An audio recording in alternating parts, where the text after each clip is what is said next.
This is the Northern Ireland Assembly Committee Room 30.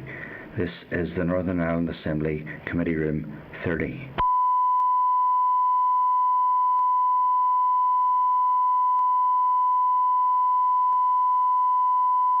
This is the Northern Ireland Assembly Committee Room 30. This is the Northern Ireland Assembly Committee Room 30.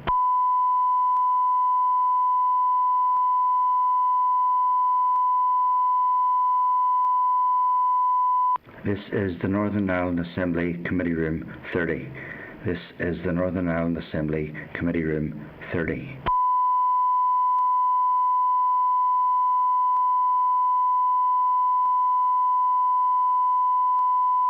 This is the Northern Ireland Assembly Committee Room 30. This is the Northern Ireland Assembly Committee Room 30.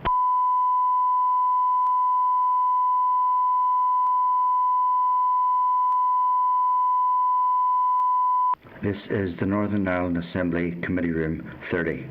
This is the Northern Ireland Assembly Committee Room 30.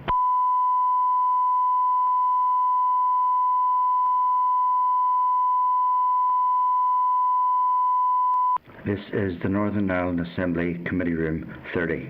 This is the Northern Ireland Assembly Committee Room 30.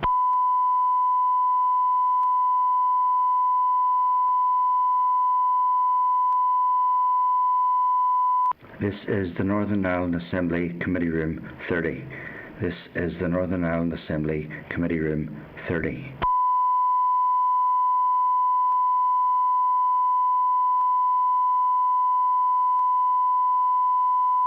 This is the Northern Ireland Assembly Committee Room 30. This is the Northern Ireland Assembly Committee Room 30.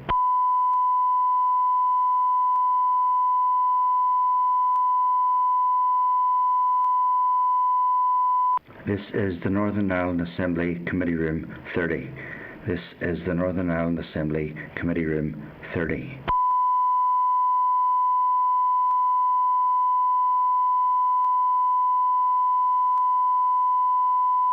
This is the Northern Ireland Assembly Committee Room 30. This is the Northern Ireland Assembly Committee Room 30.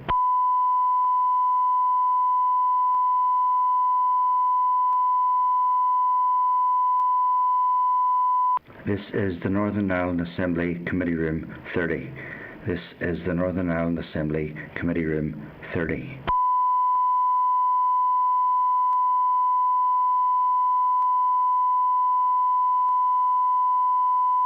This is the Northern Ireland Assembly Committee Room 30. This is the Northern Ireland Assembly Committee Room 30.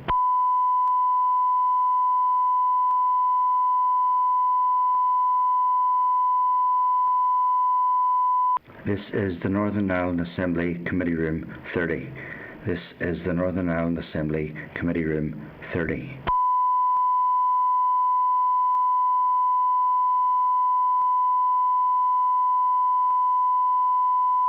This is the Northern Ireland Assembly Committee Room 30. This is the Northern Ireland Assembly Committee Room 30.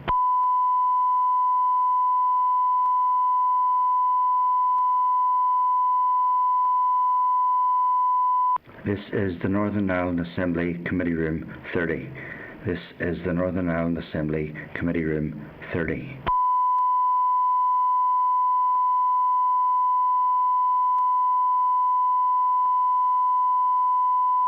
This is the Northern Ireland Assembly Committee Room 30. This is the Northern Ireland Assembly Committee Room 30.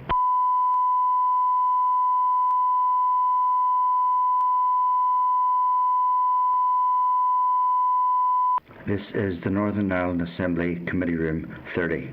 This is the Northern Ireland Assembly Committee Room 30.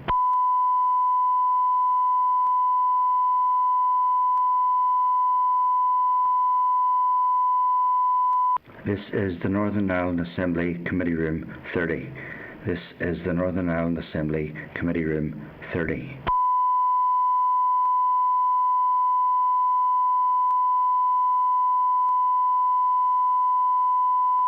This is the Northern Ireland Assembly Committee Room 30. This is the Northern Ireland Assembly Committee Room 30.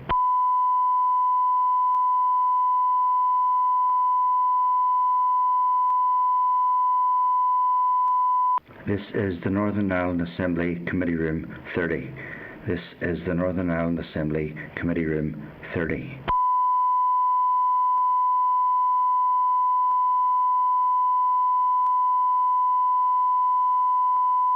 This is the Northern Ireland Assembly Committee Room 30. This is the Northern Ireland Assembly Committee Room 30.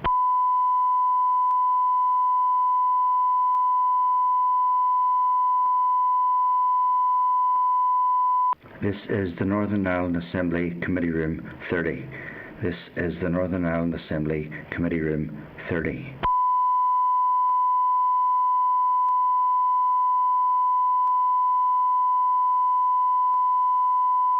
This is the Northern Ireland Assembly Committee Room 30.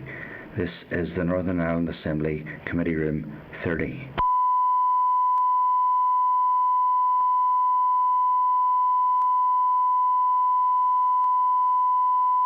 This is the Northern Ireland Assembly Committee Room 30.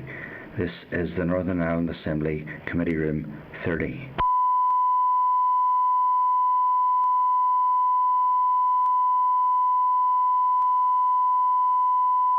This is the Northern Ireland Assembly Committee Room 30. This is the Northern Ireland Assembly Committee Room 30.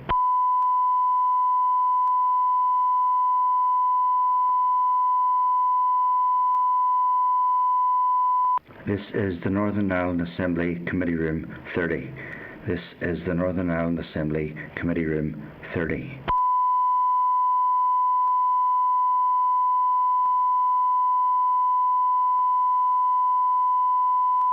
This is the Northern Ireland Assembly Committee Room 30. This is the Northern Ireland Assembly Committee Room 30.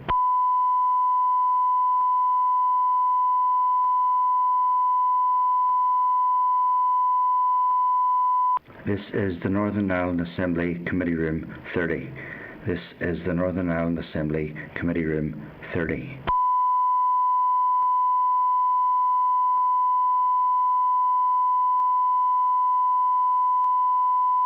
This is the Northern Ireland Assembly Committee Room 30. This is the Northern Ireland Assembly Committee Room 30.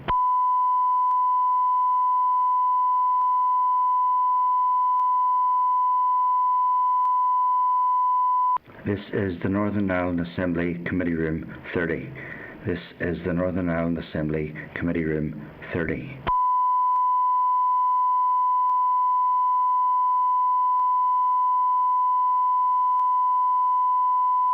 This is the Northern Ireland Assembly Committee Room 30.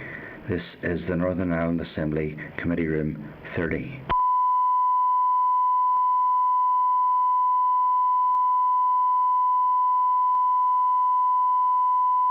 This is the Northern Ireland Assembly Committee Room 30.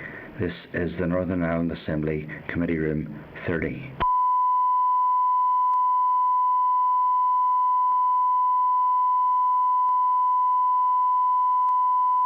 This is the Northern Ireland Assembly Committee Room 30. This is the Northern Ireland Assembly Committee Room 30.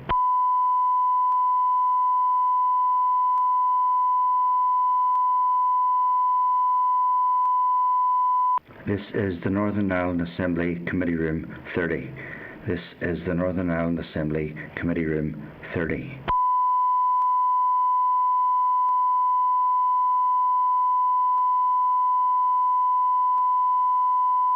This is the Northern Ireland Assembly Committee Room 30.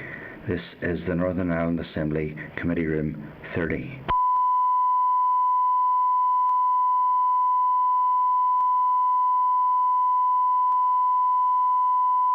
This is the Northern Ireland Assembly Committee Room 30. This is the Northern Ireland Assembly Committee Room 30.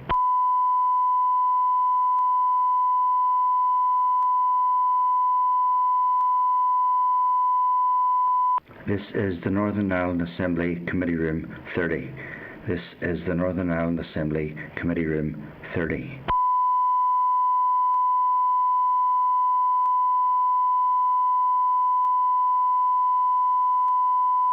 This is the Northern Ireland Assembly Committee Room 30. This is the Northern Ireland Assembly Committee Room 30.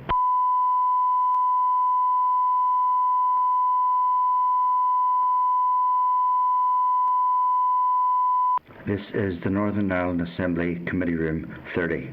This is the Northern Ireland Assembly Committee Room 30.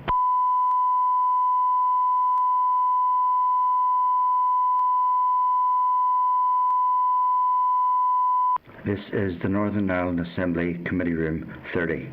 This is the Northern Ireland Assembly Committee Room 30.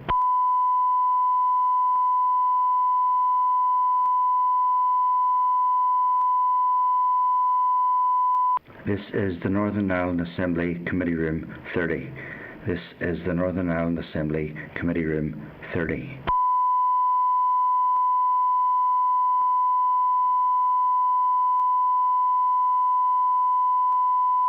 This is the Northern Ireland Assembly Committee Room 30. This is the Northern Ireland Assembly Committee Room 30.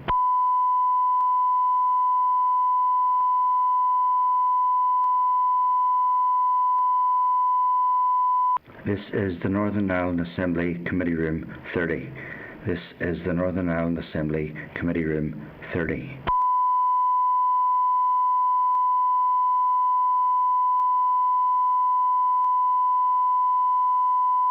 This is the Northern Ireland Assembly Committee Room 30. This is the Northern Ireland Assembly Committee Room 30.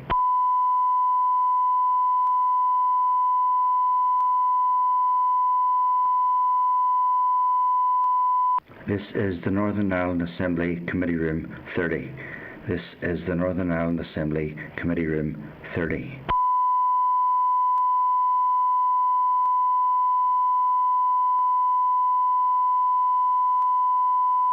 This is the Northern Ireland Assembly Committee Room 30. This is the Northern Ireland Assembly Committee Room 30.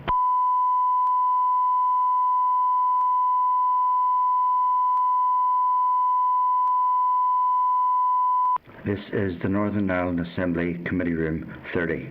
This is the Northern Ireland Assembly Committee Room 30.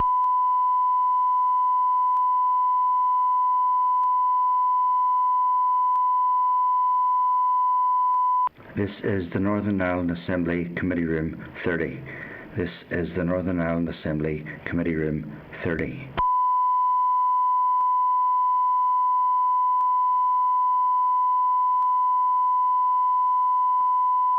This is the Northern Ireland Assembly Committee Room 30. This is the Northern Ireland Assembly Committee Room 30.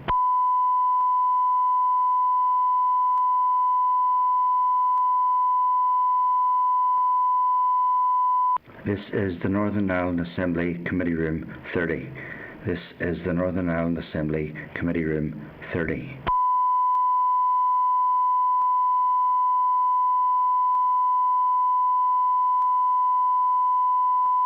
This is the Northern Ireland Assembly Committee Room 30. This is the Northern Ireland Assembly Committee Room 30.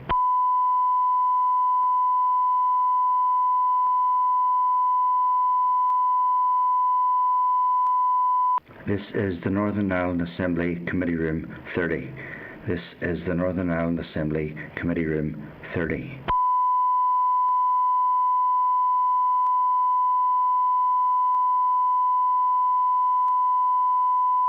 This is the Northern Ireland Assembly Committee Room 30. This is the Northern Ireland Assembly Committee Room 30.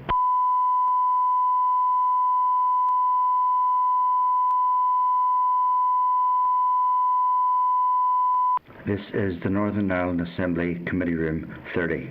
This is the Northern Ireland Assembly Committee Room 30.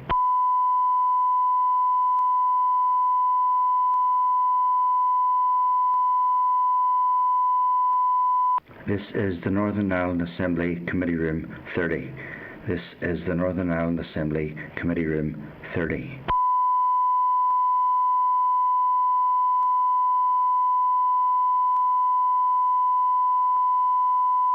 This is the Northern Ireland Assembly Committee Room 30.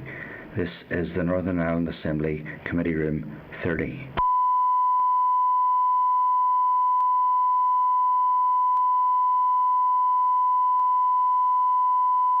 This is the Northern Ireland Assembly Committee Room 30. This is the Northern Ireland Assembly Committee Room 30.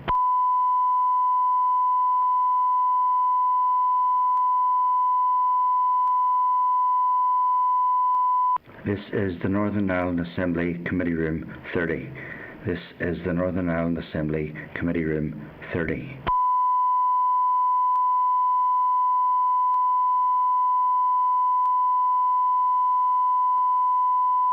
This is the Northern Ireland Assembly Committee Room 30. This is the Northern Ireland Assembly Committee Room 30.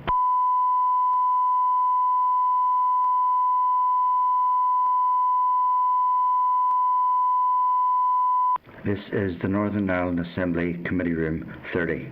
This is the Northern Ireland Assembly Committee Room 30.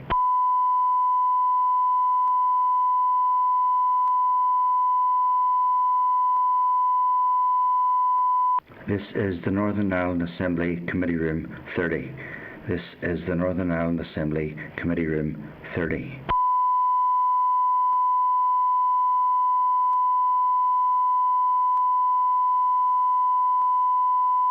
This is the Northern Ireland Assembly Committee Room 30. This is the Northern Ireland Assembly Committee Room 30.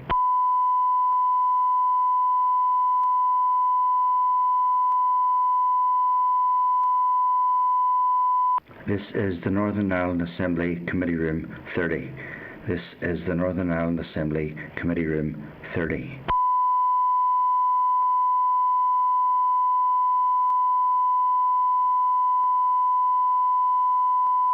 This is the Northern Ireland Assembly Committee Room 30.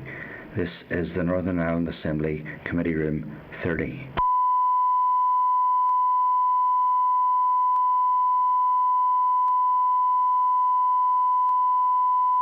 This is the Northern Ireland Assembly Committee Room 30. This is the Northern Ireland Assembly Committee Room 30.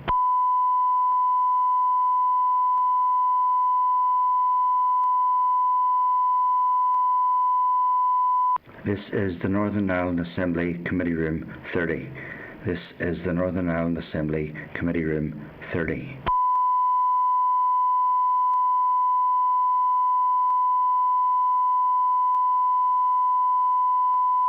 This is the Northern Ireland Assembly Committee Room 30. This is the Northern Ireland Assembly Committee Room 30.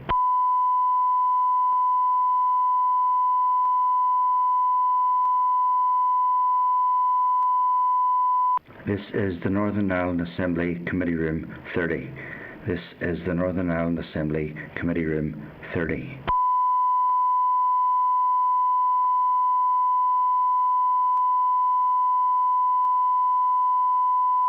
This is the Northern Ireland Assembly Committee Room 30.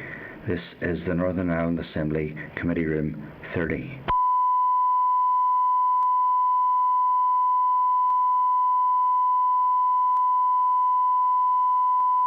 This is the Northern Ireland Assembly Committee Room 30. This is the Northern Ireland Assembly Committee Room 30.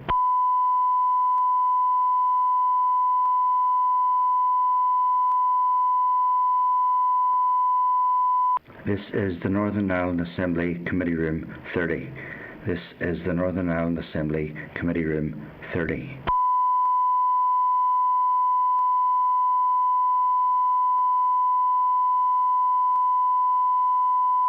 This is the Northern Ireland Assembly Committee Room 30. This is the Northern Ireland Assembly Committee Room 30.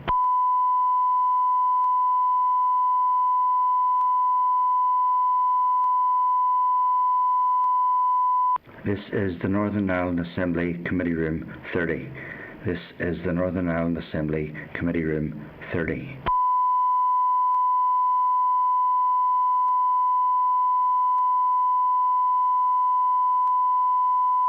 This is the Northern Ireland Assembly Committee Room 30. This is the Northern Ireland Assembly Committee Room 30.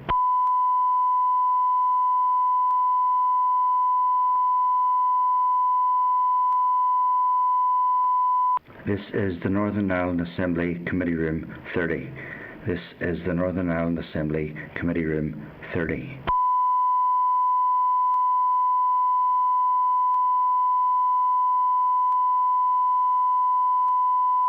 This is the Northern Ireland Assembly Committee Room 30. This is the Northern Ireland Assembly Committee Room 30.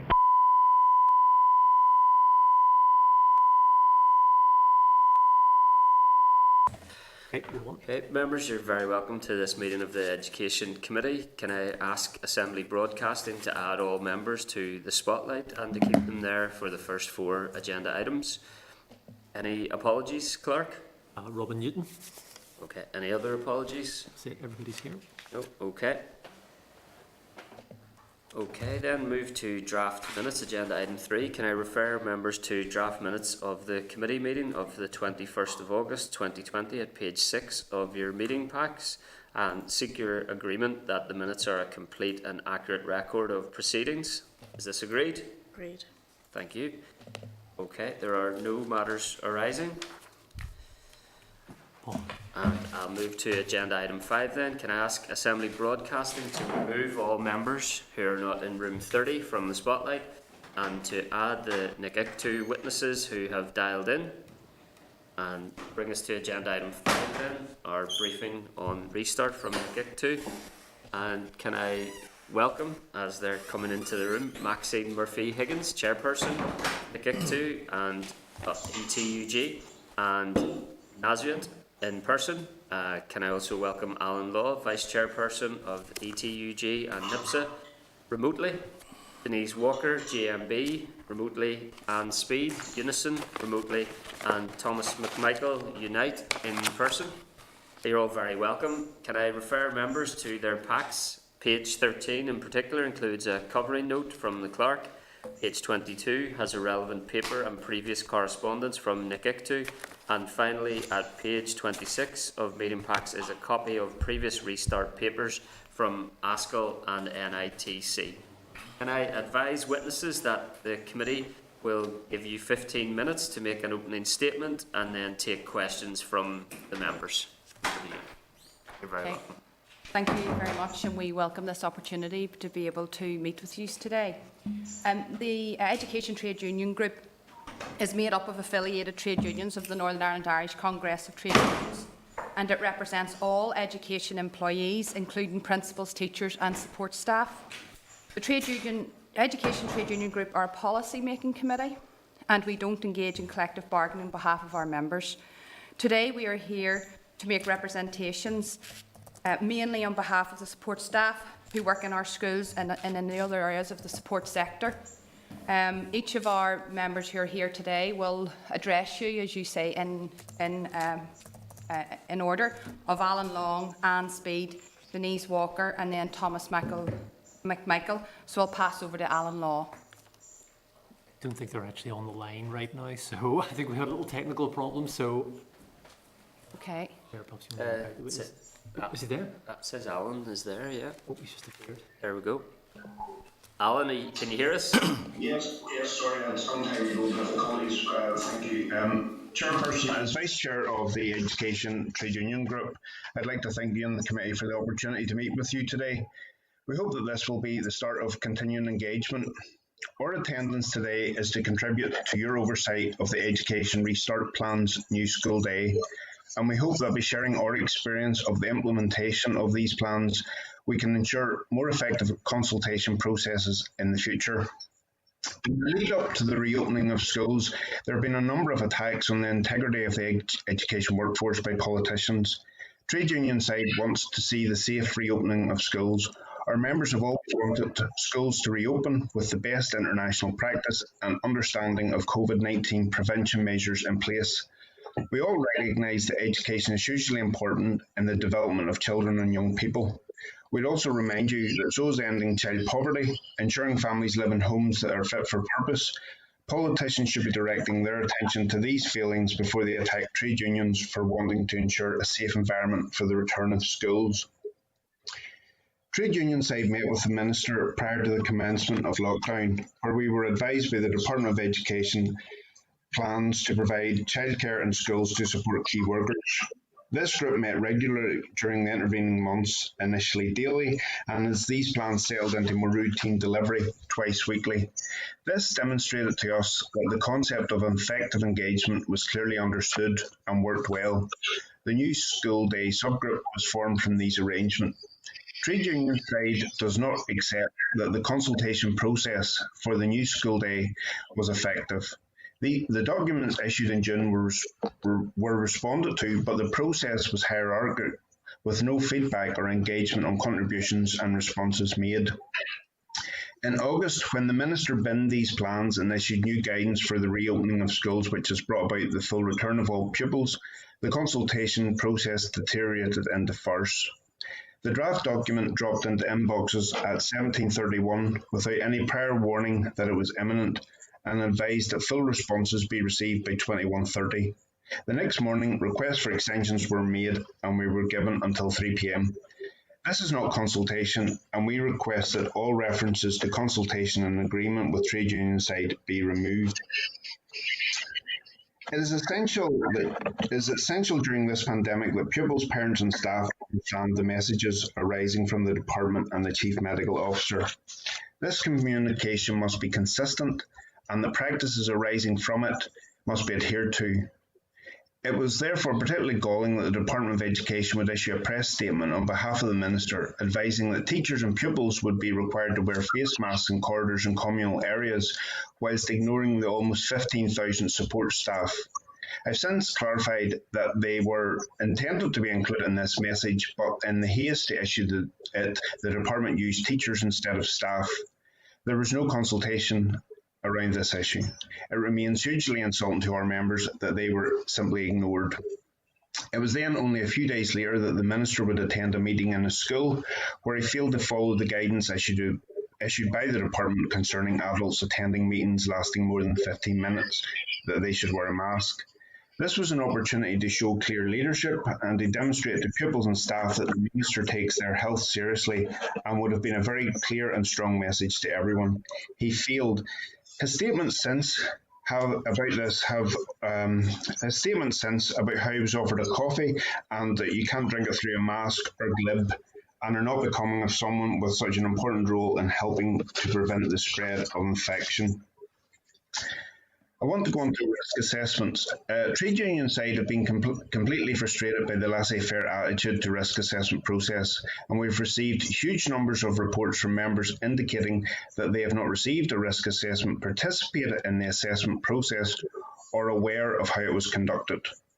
We have also been advised that some principals are appending disclaimers to these, advising that they aren't qualified to complete them and therefore feel unsure if the assessment is accurate. We note that this concern is shared by the teaching unions as well, and we believe that it requires significant attention. It's been impossible for us to reconcile the differing advice given to various sectors within the community in relation to the restart of activities. And some examples include, for example, a 13-year-old travelling on public transport must wear a face covering. On school services, this is only strongly recommended. A school leaver at year 12 who then goes on to an FE college will be advised that social distancing must be maintained at all times, and where it can't be, a face mask must be worn, whereas the same age group returning to a school will be told that social distancing rules have been relaxed and that there is no need to wear a face mask. Aerosol generating procedures occur in some special needs schools with children attending who have a range of complex needs. These will happen in classrooms where other adults and pupils are present. Whereas in a dental practice, an aerosol generating procedure will require a fallow period of an hour before the next patient can be seen in the surgery. Our classroom assistants are extremely worried about this. I'm worried about the plans for the return of special schools, the availability of PPE, the accuracy and validity of risk assessments, and ultimately the safety of the children in their care. We share these concerns and believe it requires special attention. We do not want to see a repeat of the care home crisis that occurred during the lockdown period. And finally, the restart guidance issued by the Minister on the 13th of August refers to low rates of community transmission and relies on advice by the Chief Medical Officer to that effect. Whereas 2 days previously, on the 11th of August, the CMO wrote to the CEOs of the health trusts advising that infection rates were rising and that all staff now must wear face masks. The letter issued by the CMO and CSO of England, Wales, Scotland and Northern Ireland advises Control measures such as hand and surface hygiene, cohorting to reduce the number of daily contacts, and directional controls to reduce face-to-face contact remain key elements of maintaining COVID-19 secure school environments and minimising risk. We do not believe these arrangements exist, and we will explore this further from contribution from colleagues. Thank you. Thank you, Alan. Clerk, did you say you had an issue in connection? I think I see Anne maybe there. there, Yeah. so- Okay. Maxine, is that your? Anne sorry. Speed then would be next. Okay. Yes. Good morning, members. Can you hear me okay? We can, Anne, yes. Apologies there, I was having technical difficulties. Well, thank you for the opportunity to present to the committee. We were concerned that a lot of the dialogue and discourse around all of the issues to do with the reopening of schools was focusing largely on the pressures and responsibilities of our teaching colleagues, and ignoring the fact that the majority of the actual school workforce reside in the support service constituency.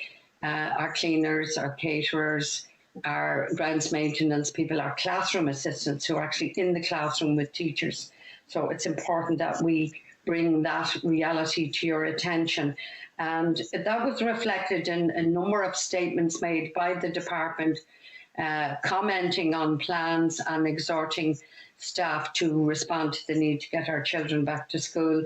And on a number of occasions, support staff weren't mentioned, and this caused a lot of upset and concern. So we know that the committee will give this group of workers their full attention and support. I think we are in unknown territory, and we know it's difficult. Nobody has all of the answers. We're learning as we go, both from the point of view of the employers, the department, school staff. But there were a number of, I think, mistakes made at the beginning, which was that the consultation process itself, and apologies if I'm repeating some of what Alan has said, I missed the beginning of his evidence, but that this consultation process was built in a kind of hierarchical structure, and a lot of the responsibility for moving the process ahead was placed on the shoulders of the school principals, who are educators in the first instance and not public health experts. And that, if you like, approach informed what then happened, which was we have had consultation sessions with the department, but that they were stratified. And we all missed the point that really what we need at the school level is a team approach, a COVID defence team approach. And I'm afraid that that hasn't really been called for. We haven't built it at school level, and indeed we don't appear to have built it at educational departmental level either.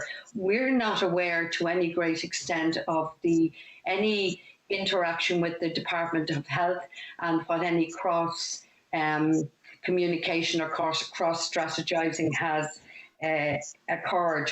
But we do know in the last couple of weeks that the Public Health Agency has taken on board the responsibility to both consider and develop all of the issues that are now going to emerge in the coming weeks around the reopening of schools. We understand, though we haven't ever been formally advised, and we think we should be, as lead trade unions in education, of any structures that are going to be built now. We understand there's a committee being developed by the BHA, and we think that trade unions should have seats at that table, because we need that kind of all-encompassing team-building approach if we are going to work our way through all the difficulties. The issue of funding as well is extremely important. We know that there's been funding in the first instance set aside to assist students with technical needs and access to IT supports for online learning, and that this will be continued, though we've never been told to what degree, into the new school year. But there's also a huge need for financial support for support services for all of the infrastructural change that is now being required. We've seen it in the first instance on the transport service, where all the school buses have now got to be fitted with screens.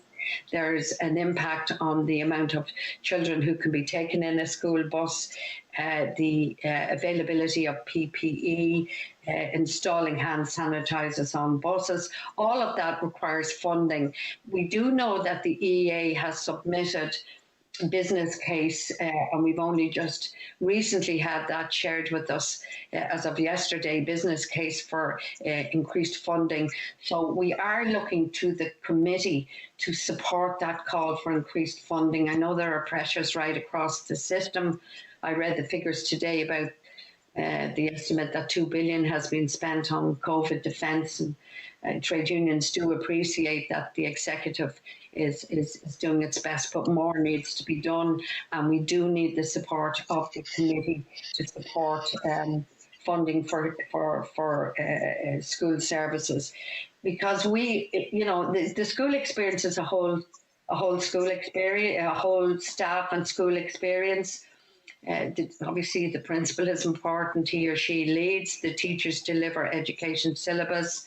The canteen and catering staff deliver school meals, and I think there is a need to ensure that school meals and preschool meals are not only continued but expanded. It's going to be absolutely crucial in the coming period. The grounds maintenance people, the staff who clean the schools, and hygiene and cleaning will be important. There will be a need for extra funding there, and there may be a need for extra staff and cleaning schedules. So all of these things require support to make the school day a safe experience for the staff, who have deep concerns, and for the pupils who need to get back to school. So we need the support of the committee to refocus the attention of the department in particular on the whole school experience, and to ensure that the public health leadership agency and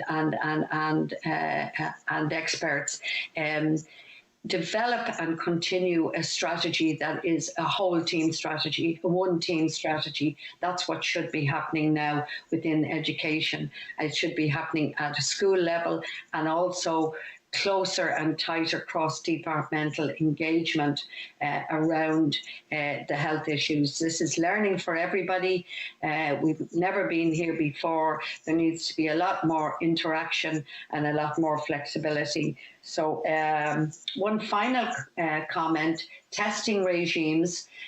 We know that there's a huge demand now, and from the health side, we're very aware of what happened with the care homes and the delay in strengthening testing regimes. There should be no delay inside education, and all the resources that are required to make sure any infection challenges are met very quickly, and staff and students alike are protected as much as possible. So thank you for the opportunity to address the committee.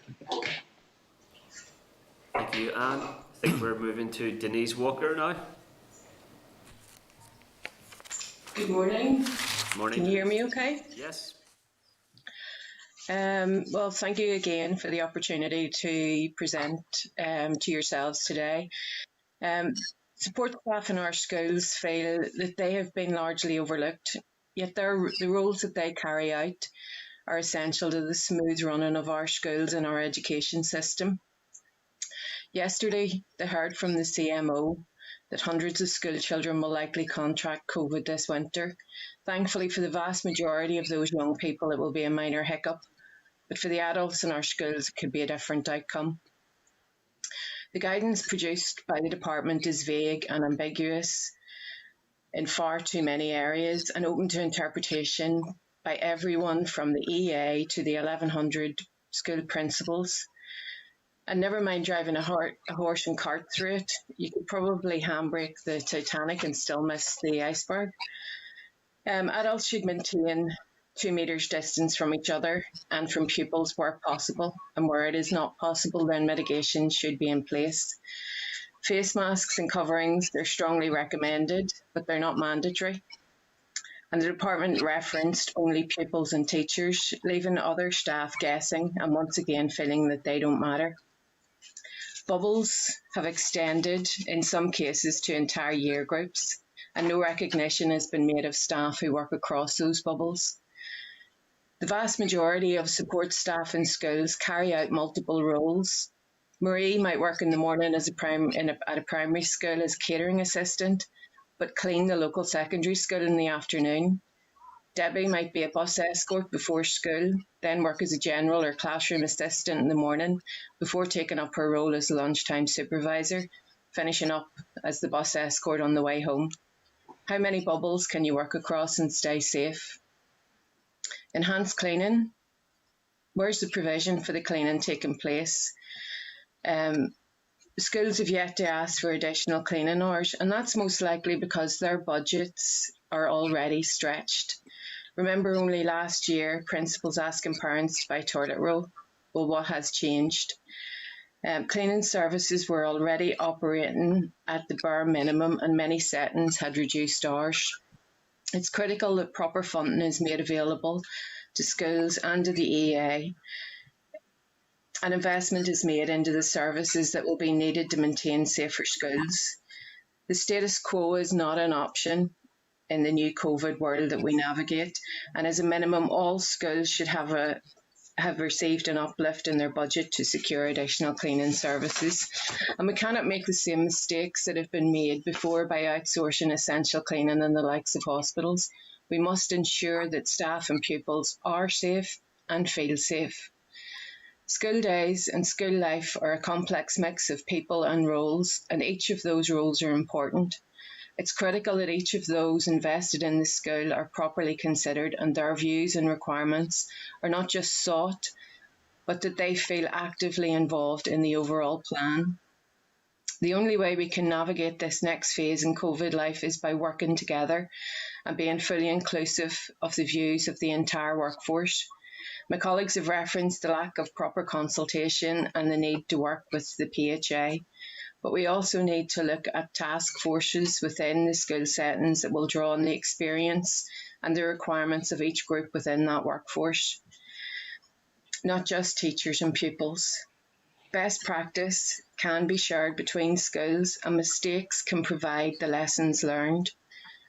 We understand the needs to get our children back to school, and we welcome children returning back to school, but that needs to happen in a safe environment. And the mental health of our pupils and of our staff must also be paramount, and that is best served where both feel safe and all anxieties are removed or minimised. Remember, these are education establishments. Schools are not the nation's childminding service. So again, thank you for your time today. Thank you, Denise. And now moving to Thomas. Chairperson and members, thanks again. I'll reiterate that thank you for the invitation and the opportunity to voice concerns regarding school restart, and for myself in particular, transport. I'm going to refer to transport. I'm specifically referring on what I've got to say to what most of us would commonly call the yellow buses.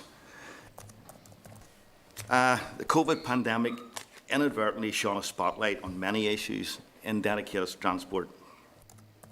Issues ranging from an ageing fleet due to a lack of investment, right through to lack of amenities for drivers and escorts to avail of basic welfare facilities. That's due to no investment, or none that I can see, and a lack of empathy or a will to find a solution. Prior to school closures, bus drivers and bus escorts basically used school facilities for washroom facilities, school staff rooms. Quite a lot of schools would let us use their staff rooms for a cup of tea, eat our sandwiches, whatever, a hot drink. Now there's nowhere. The schools, essentially, most principals don't allow us across the door. Some concessions are made where the ladies are allowed in and the men have to use an outside toilet. We've also got a lack of facilities to complete a full daily cleaning regime. We're told cleanliness to keep the virus at bay. Cleanliness is the first line of defence. For example, spray down and wipe down hot touch points several times throughout the day with an enhanced clean at the end of the day. That's really our cleaning regime. We've around 700 buses finishing at the same rough window at the end of the day, between 4 or 5 o'clock. At 700 across the province, all going into schools where they park up. We don't have any depots. We don't have any facilities. I'll give you an example. The school that I park at has one hose and a mop and bucket, which we would use over the course of the week whenever you get a chance, so everyone's not going at one time. Now we're being asked to go in at the end of the day, within an hour. The school, again, I'll refer to the same one, about 30 buses, get it mopped out and cleaned out with no facilities, no hot water. The result, as far as I can see, is that buses will not receive the full enhanced clean required daily. It's just impossible to happen. I know of some drivers who are resorting to take their bus home and in their driveway. Basically, transport staff need welfare amenities and cleaning facilities urgently.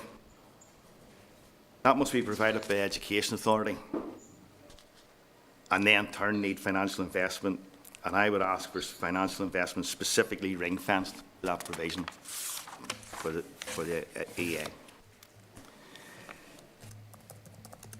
Then there's also what I would call the absolute disregard for bus staff on a return to what is still a dangerous work environment. Disregard towards their physical and mental well-being. This is highlighted by a lack of meaningful consultation with trade unions and drivers and escorts. Trade unions-wise, meetings were held, but not true consultations. They're essentially, this is what we think is going to happen. Give us a response and we'll have a look at it. Response is ignored for a lot of days, and then at the next meeting, we've had a look at that, but okay, we can twitch that wee bit, but we're going ahead with what we're doing, which in turn with transport was very little. We feel that EA management imposed their ill-thought-out plans on us. For example, driver screens, cab screens were deemed, and still are, deemed unnecessary. And to quote, a concession to the unions. That masks would be sufficient for drivers, didn't need screens. I would say anyone with any common sense would know that wearing a mask, for myself, for example, wearing glasses, just doesn't work. Glasses steam up. And I'd hate to be turning the corner and the glasses steam up with 30 kids behind me. That's an example of basic stuff that I feel they got wrong. And even to this day, they've put screens in. They're not all in yet schools are back a week and a half now. But they've put them in, really, through gritted teeth. There was no input sought from those who actually do the job. Minimum PPE, and from experience so far, I would say the cheapest to get fined. The Minister removing social distancing for pupils in schools and in transport. Yet in schools, the kids are kept in bubbles. Teachers still with PPE keep a 1 metre distance where mostly possible. Yet in transport, we were actually told scrapped. Bus escorts are put into the back of buses with if there's 33 seats, 32 children, and an escort with a mask on. Sometimes up to an hour of a journey. I would remind you that drivers and escorts are of a certain age, myself included. Figures was given last year. The average age group of drivers is late 50s. I think 57 at the time was specifically used. Now, if that's the average, that would tell you there's quite a high number, probably in their 60s, self included. Many with underlying health issues, and we've had exactly the same problems as mentioned earlier by Alan regarding risk assessments. You literally had to beg for individual risk assessments. Drivers and escorts expected to be treated with respect, dignity and genuine regard for their welfare, but receive the opposite. It's essentially just get the wheels turning, get onto the bus, put a mask on and off you go. The phrase used regularly nowadays is we're all in this together, but support staff have not been treated as such due to decisions made by the Minister and treatment by EA management. I'll finish off by saying to you, support staff, just like staff in all workplaces and beyond, are your constituents. And we would call on this committee to ask serious questions of the Minister, those decision makers, with a view to making the working day of transport workers and other support staff safer. That's it. Thank you. Okay. That's from Mrs. Clark, yeah. Maxie, do you want to make any further comments? Well, just some final comments, just in relation to Chair and members around, essentially, if you were to ask, what are we looking from you today? And it's around, which is, and just in summary, you know, we want a review mechanism of the reopening of schools guidance. As we've already pointed out to you today, there's inconsistencies between the reopening of schools, the PHA guidance, between the Department of Health and also the Department of Economy. So there's differences there between the reopening of schools. There's, you know, we've already mentioned again about the guidelines that they do need to be stronger. There's too many. I think that Denise put it really well when she brought in the Titanic, that you literally could turn it. And that's really difficult, and really difficult for our 1,100 school principals to try and manage, because when it's so, you know, where possible is used so often and where practicable, which means what is the guidance, and that is causing a lot of concern. That combined with the level of risk assessments, because again, I might have been extremely vulnerable, clinically vulnerable, so I was shielding up until the 31st of July, and now you're going to ask me to go into a school with potentially 1,200 people or on a bus in very close proximity to 30 children. So there's real inconsistencies there, and how do you do a risk assessment where someone wasn't allowed out of the house up to the 31st of July, and now all of a sudden, if there's strict social distancing taking place of 2 metres, that they can then return to school. And our concern here is it's only 2 metres where it's practicable. We're in schools here, and very often we're dealing with young people. One of the other commentators there discussed where classroom assistants are using equipment that in dentists they will then require them to carry out a full clean for an hour before they reuse that room again. You know, where this is happening in our special schools on a regular basis. We do believe that in bringing in the consistency, there needs to be consistency between the departments. As we have said, they're led, we understand, by the PHA, and we believe the trade unions should have a say at that table and should be at that table, because look at the number of people that we are representing in Northern Ireland, and you know, they are your constituents, our members, and they need to have their say in relation to how we have our schools a safe place to be. The big part of this is the funding and finance. The restart agreement talked about the building supervisors may wish to relook at their cleaning regime on a daily basis. The difficulty was there was no added finance put to that. We already know that it is we're being told that the cleaning of touch points are vital in our defence against this COVID-19 pandemic. Yet, as far as we can see, there has not been one penny put to the extra cleaning of our schools. And I think that has to be dealt with in a very, very quickly, because otherwise what defences are we putting in to defeat the COVID-19, or certainly to protect the spread of it in our communities? Because ultimately, how many thousands of children and teachers and support staff do we have going into those schools every day? So it's vital that we provide that. So I think those would be our key asks of you today, to put that to the Minister as to how that's going to be dealt with. And we would hope that our schools, I think as all of us have reiterated here today, that we want our schools to be safe places, and we want our children to be able to learn, but we want it done in a safe environment. Thank you, Maxine, and thank you to all our witnesses today. It is absolutely vital that we hear your voices as we work together to ensure that school restart is as safe as possible. I assure you that no member of this committee, to the best of my knowledge, has remotely attacked the trade unions over their concerns for safe return to school, and we take this opportunity to again thank teaching, non-teaching staff for the outstanding resilience and professionalism with which they've approached the school restart to make it possible for so many pupils across Northern Ireland. We hear the concerns that you're raising.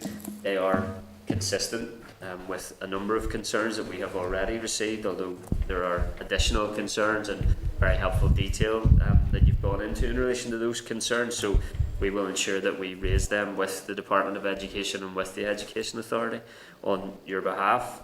I was going to ask you if there were specific confidence building measures that we could take immediately, but I think you've covered a number of those. I also wanted to ask one other question with regards to testing. You and your members will be familiar with testing programs provided to other key workers. Do you think that a testing program bespoke for the school community would be helpful in ensuring a safe school restart? If none of the others want to come in, I'll answer that. Yes, if I could answer that, Chair. Yes, being involved with on the health side as well, from a health workers trade union point of view, there's some learning from what happened in the care homes. First of all, there was the delay, and we did emphasise this morning that a prompt and fast testing service is essential. There were designated sites for the care home sector. What we found there was that they were provided independently, and the results took longer. So while a direct NHS worker would get a result in 24 hours, independent provision meant they had to wait 72 hours. So that gap was eventually closed. So we want to avoid that. Number two, there was then the establishment of mobile units, and there was an extension of the number of health staff who were available to conduct this testing. We, on the health side, trade union side, we have engagement with the PHA testing and contact and tracing unit, and there's some learning there as well. So I think we need a very tight focus on this from PHA, and as my colleagues have said, we need to be in that conversation as quickly and as soon as possible. So the learning from the surge period on the health side should be absolutely inform what we do. Mobile units will probably be essential in terms of school, geographical locations, and in order to get prompt response. So all of that detail needs to be worked through, but I think a focus on that is essential, and we would welcome the committee's attention. Okay, thanks for that. And can I bring in Deputy Chairperson Karen Mullen, MLA? Thank you, and thank you everybody for coming along today. And just following on what the Chair has said, I also want to say that myself or my party has not been involved in any attacks against the unions. And in fact, on numerous occasions, we have called on the Minister and his department to ensure that the unions were central to all of the consultations and restart. And it's very, very disappointing for us to sit here again this week after 2 weeks ago when some of your colleagues were on here expressing the same experience that yourselves have expressed today. And also that this Assembly passed a motion not too long ago calling for the widest possible engagement and consultation with stakeholders, and again including unions. And for all of that, we had pointed out to the Minister, this committee again 2 weeks ago, in relation to the approach that was agreed and signed up to us by all in the New Decade New Approach, which was co-design. And it's not about sending documents out to yourselves at the last minute, asking for a bit of feedback and then not taking them on. So again, it's very disappointing to hear from each of you today that that process has continued, and I can assure you the work in the committee here, we will continue to, the department or NEA will be in after this meeting, so we'll be following up on a number of these. Couldn't agree more with Anne around the team approach. And it's the whole, I always describe it as the whole school approach, and it is a team. So it's disappointing to hear that a large majority of the workforce has not been involved, included, or also their concerns taken on board. There's a number of things that has been raised here today. The finances, again, there was money allocated there by the Finance Minister a couple of weeks ago. We've been pressing the department to get that funding, the details even out under the schools, to let them know how much they're getting, what it is for. And I know Denise had raised about cleaning. I know in my own local schools, some of the schools in my area, they have employed extra cleaners to come in with the hope that the money is going to come to cover it. But if that doesn't come, that will be very short term, and it will probably have to stop. Very, very concerning to hear from yourself as well, Thomas, around the cleaning of the buses, how you have been treated. So again, we will pick up on that, and we will definitely probably have to come back to these. But to hear that most of the fleet is probably, nearly every child is back now today, and that is the approach, cleaning buses without hot water. What if you go to the school and it's closed up and you can't even get access? All of that, so we need to follow up on that. Just trying to pick up what everybody had said. Just on your, there was a paper that came through to us in for the committee, and it mentions, but it didn't go into any detail about the school meals, school meal provision, just a concern around hot meal. I wanted to ask, is there any of the schools or anywhere that is not going to be providing a hot meal? I can just come in on that point. We met with the Education Authority to discuss the meal service, and they were not able to provide any assurances that hot meals would be provided in any school. The view essentially was that this was an ask that they weren't in a position to deliver, and it was particularly around how they would maintain social distance and ensuring that there would be safety for everyone receiving the meals. So and also the geographic layout of many of the schools would make it almost impossible to maintain food temperatures and get the meals to classrooms if the option was to have children eat in their classroom. So it seems that in many cases, children will only be getting a packed lunch, and we feel that does not deliver what should be happening for children who have access to free school meals. We believe they should be receiving a hot meal every day, and that's something that the department needs to give urgent attention to. Agree with you, Alan. So that's something we'll question after this. I know it had been put forward that there could have been obviously difficulties, but I haven't heard any follow-up on it, so we will we will definitely query that. And then just lastly, Chair, I know we have went over, you have nearly answered this around the guidance. We all know about the lack of guidance or the lack of detail that's in it. But and you have highlighted some of it.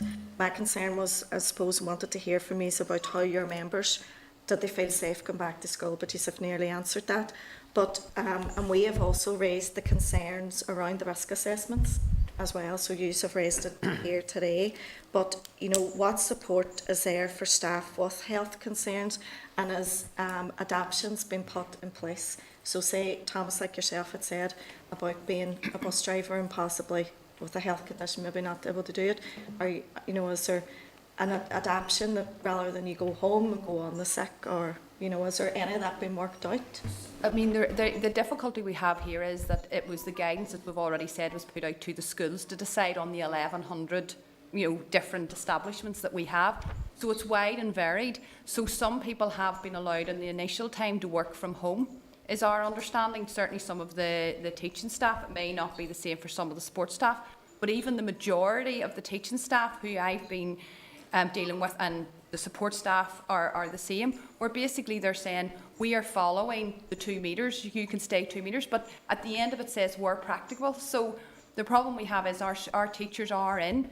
Yes, they can wear masks or visors, but equally, do they feel safe? Quite a number of them that do not, because I go back to the point I made, 31st of July, these extremely clinically vulnerable people were at home, and were not allowed to go out. As we know, their going about was being very much restricted. And then come basically the 17th of August, they were told, no, we're carrying out a risk assessment, and as long as you strictly adhere to the 2 metre distance, you can return. Now, I don't know about you, but that to me very much feels like they went from nothing to running a marathon in the space of 2 weeks. And I think a lot of them were very concerned, and a lot of our members are reporting that the measures that are put in place, even within the school reopening, is not, say, a one-way system. The one-way system's not been adhered to. There's the sanitising stations. There's not the number that is needed. You know, there's talk, you know, in some areas where there's very little even of the sanitiser available. And we all know sanitiser is only a small part of this whole picture. But even if we can't get the amount of sanitiser available or hand washing facilities into our schools, then, you know, we are very concerned, and our members are very concerned. And I think when you're living with that level of anxiety that we've all been living with from March, and now we've been told you're now able to go back to school, and they don't unfortunately feel very often with all, you know, we know that the people who are doing the risk assessments are trying their best, but the difficulty is when we look at the guidance, it really is, it's not specific, and I don't think there's been enough guidance given to those who are carrying out the risk assessments, or support, both in either advice and also in relation to the funds. And Maxine, see in the risk assessment, has consideration been made or sought for medical evidence from a person? We are advising, certainly, and we all are in the same, we would be advising our members to seek that medical evidence. So yes, we certainly have been advising that. The difficulty we have here is that there is limited scope, as we know, for people to work from home when the school population is back. So, you know, for a lot of people, it is about trying to mitigate, yes, those risks. So, yes, there certainly has been medical. We would be advising all of our members, and I would say all of us here today would be doing the same, is to get medical evidence to support. And I think the difficulty we have is that we're asking them, putting pressure on our, health service to provide medical evidence. Although they may have had shielding letters, they're now being asked for further evidence on that. And I'm very conscious that we're then putting more pressure on our health service. Yeah, 100%. Can I just say that we're finding in relation to where medical evidence is sort of, or should be provided, our members, we need to be proactive in that. We're being risk assessed by transport officers who have no real qualification to do it, and they aren't actually asking. It's just a case of what are your conditions or ailments, whatever, and then I'll get back to you, and you get a phone call later on, no, shielding's finished, you can go back to work. And that's very concerning, Thomas, because Very we've concerning. been saying weeks and months ago about the two departments working closely together, Yeah. Department of Health and Department of Education, and looking at those health professionals, either from PhD or wherever, being available for not just for staff but also for children and young people. And there's risk assessments have to be carried out for them. But in a lot of incidents, you need to be medically trained. So it's disappointing to hear in the first week of September that it really has left up to the members. And as you say, we all know pressure that's on the health service, and it's nearly impossible to get an appointment. And we're going to clog the system up with that if we had put a planning in before, a number of weeks ago. So thank you. Can I just add there, one of the mitigation measures to help prevent the spread of infection is the wearing of face masks, and the department are now advising that they're strongly advising that face masks should be worn on school transport services, communal areas, corridors. However, the bid that the Education Authority has put in to fund this is to buy 10 reusable face masks for every child. 10. Now, 10 for the transport services will be enough for 1 week. There's no intention to provide any face masks beyond that. And in order to get people to wear face masks and for that to be a norm within the service, I don't think it's remotely acceptable that the Education Authority intends to provide 1 week's supply. And that's going to create it's going to create significant pressures on family budgets, because these are not cheap items if you're buying them on a regular basis. And we don't think it's remotely acceptable that 1 week's supply will be provided, and then after that, it's really up to families if they have the funding to purchase them. Okay, thanks. Okay, members, I have 1, 2, 3, 4, 5, 6 more members to get through here, so if we can keep our questions as concise as possible and our responses as well, should be ample time to cover a number of issues. Can I bring in William Humphrey, MLA? Thank you very much, Chairman. Thank you very much, ladies and gentlemen, for your presentation this morning. Can I, as a governor of 2 schools, pay tribute to all teaching and non-teaching staff for the huge contribution they make to society and our young people in particular, particularly during these difficult times. And I first want to make a comment to say in relation to I think it was Mr. Long, you referred to a press release that went out that excluded or didn't include support staff and the valuable work that they do from the department. That obviously should not have been the case. Those people should have been included, and I think that's something which the department will need to address when they come before this committee later this morning. Yesterday, as Chair of the Public Accounts Committee, I met with Kieran Donnelly, the Auditor General for Northern Ireland, and I welcome the £2 billion investment, additional money from the UK Exchequer to Northern Ireland. That is a significant amount of money, and it doesn't obviously include the furlough scheme. But I understand and appreciate the pressures, not least as a governor and a constituency representative that our schools are under. Can I just say, in this scenario, communication and the dissemination of information is absolutely crucial and obviously can be life-saving at this moment in time. So one of the things I think is hugely important, and I am concerned to hear a number of people this morning talking about they've attended meetings. I think, Mr. Long, you referred to meetings were weekly and then they became bi-weekly or twice weekly, sorry. I'm concerned that people, Mr. McMichael referred to members attending meetings but not consultations, not true consultations, I think the term you used. I mean, I'm concerned about that. I mean, it sounds to me that people are attending meetings and feel that their opinions are not being valued or listened to. So that's something that does really concern me around all of this issue, Chairman.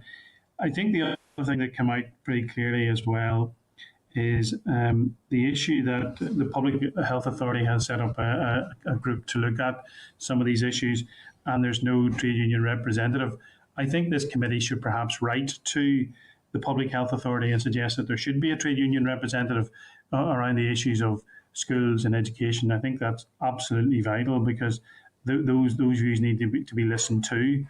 But if I could perhaps draw down, Mr. Long, you mentioned the letter from the 4 chief medical officers for the 4 UK nations, and I think you said that you do not believe the arrangements currently exist, the arrangements they referred to in their letter. What would be your view or NIPS's view around that then? Well, in particular, the point I was making in relation to that was about the regular cleaning within schools. We've met with the Education Authority to discuss the enhanced cleaning process, and they've made it quite clear that they haven't been asked to provide any additional cleans, that their cleaners will go into schools after those children leave, and that will be the clean for the day, and that there has been no ask of them to provide any enhanced cleans beyond that. And that clearly would be a failing in relation to the advice given by the chief medical officers. And also it talks about maintaining or reducing the number of daily contacts, creating cohorts. And we feel the transport arrangements do not achieve that. We'll have children on school buses who are not maintaining any sort of social distancing. They will then be going into schools, I'm told, to maintain a bubble, whereas the bubble has been completely compromised on the journey to school. Most of the transport services are collecting children going to several schools. So you're not only having the bubble compromised in school A, you could have the bubble compromised in several schools. And that completely undermines the advice that has been given and the mitigation measures that the department argue the whole principle around the reopening is built. And so are you saying that the EEA has not given the guidance to the school principals around the arrangements set out by the four chief medical officers of the United Kingdom in terms of Northern Ireland schools? Is that what you're saying? Well, what I'm saying is that control measures such as hand hygiene and surface hygiene are critical to that. And if there are no additional cleans throughout the day, then that's not going to be achieved. But what I'm asking you is, in your experience and to your knowledge, the EEA hasn't provided that. The EEA hasn't been asked by schools to provide that. That's very different. The EEA is ready and willing to deliver it. They haven't been asked. And we all believe that the reason they haven't been asked is because school budgets have significant pressures that principals probably can't afford to ask. And I just don't think that's acceptable. Can I move on? Thanks for that. Can I move on then? Mr. McMichael, when you talk about transportation in the buses, you made the comment meetings were not true consultations. And that you said that the EEA plans were ill thought out. Can I ask you to expand on that, please? Ill thought out for example, I think I did use an example. But ill thought out in that what they're asking us to do, again, back to the cleaning, touch points throughout the day when you have time. If you do a run from one school and you have to be somewhere else, you push on and do that, and then do the touch points afterwards. So there's a bubble gone. Okay. So one of the things that you also said that there was no input sought from those who do the job. I am concerned about that because obviously those who take the young people, you're making specific reference, I think, as well, to the EA, the yellow bus fleet, are you? You're not talking about the TransLink fleet and other private operators who will take children to school? Specifically EA. I am a bus driver. For example, I'll use another example where lack of consultation. Consultation wasn't sought. I provided it, but it was just ignored. I mentioned earlier about bus escorts. I think bus escorts have got the worst deal of all.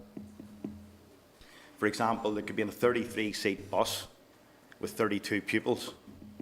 I put forward a couple of weeks ago that when they're picking up those 32 children, they should remain a seat free all around them and maintain at least a 1 metre distance then, or just short of a 1 metre distance.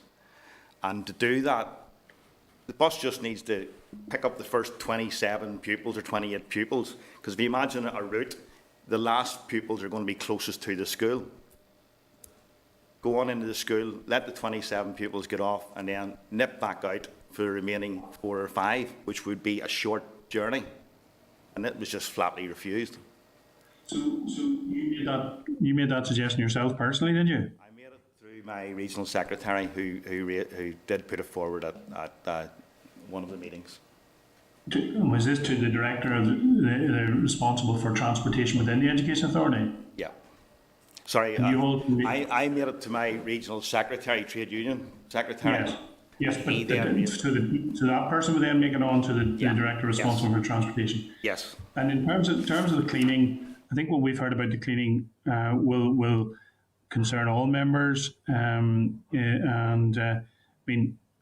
obviously there can't be depots at schools. We appreciate that, and people have to deal with the issues and the constraints and the restraints that there are at this time. But I think the issue about cleaning is something which would also raise with the department, and more specifically the EA, because obviously we would expect that the buses are cleaned. I know that I've had conversations with TransLink around the issue of the buses being cleaned in terms of their fleet, but we would expect the EA buses to be cleaned as well to address the issues that we all know are out there in terms of cleanliness being the major front line in opposing and preventing the spread of this virus. Chair, that's me. Thank you. Daniel McCrossan, MLA. Daniel. Hello, Chair, and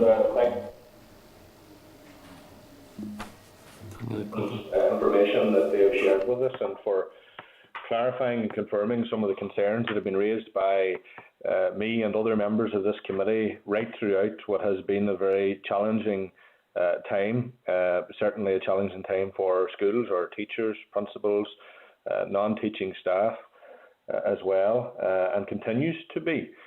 One of the most interesting comments that I've heard today was the concerns raised around school cleaning. At the earliest stages of this pandemic, as a member of this committee, I raised directly with the Minister and with the Permanent Secretary on numerous occasions the serious concerns I had around school resources or the lack of, and the already pre-existing financial challenges faced by schools prior to COVID-19. That will absolutely be worsened as a consequence of the situation. Yes, albeit unprecedented, but it is worsened by the situation that we now find ourselves in. But at the earliest stages, we shared examples with the Minister and with the Permanent Secretary, and indeed others in EA, Sarah Long and others, that school cleaning would need to be a priority. Because absolutely right throughout this entire process, we have been told, wash your hands continually, keep your distance, and so on and so forth.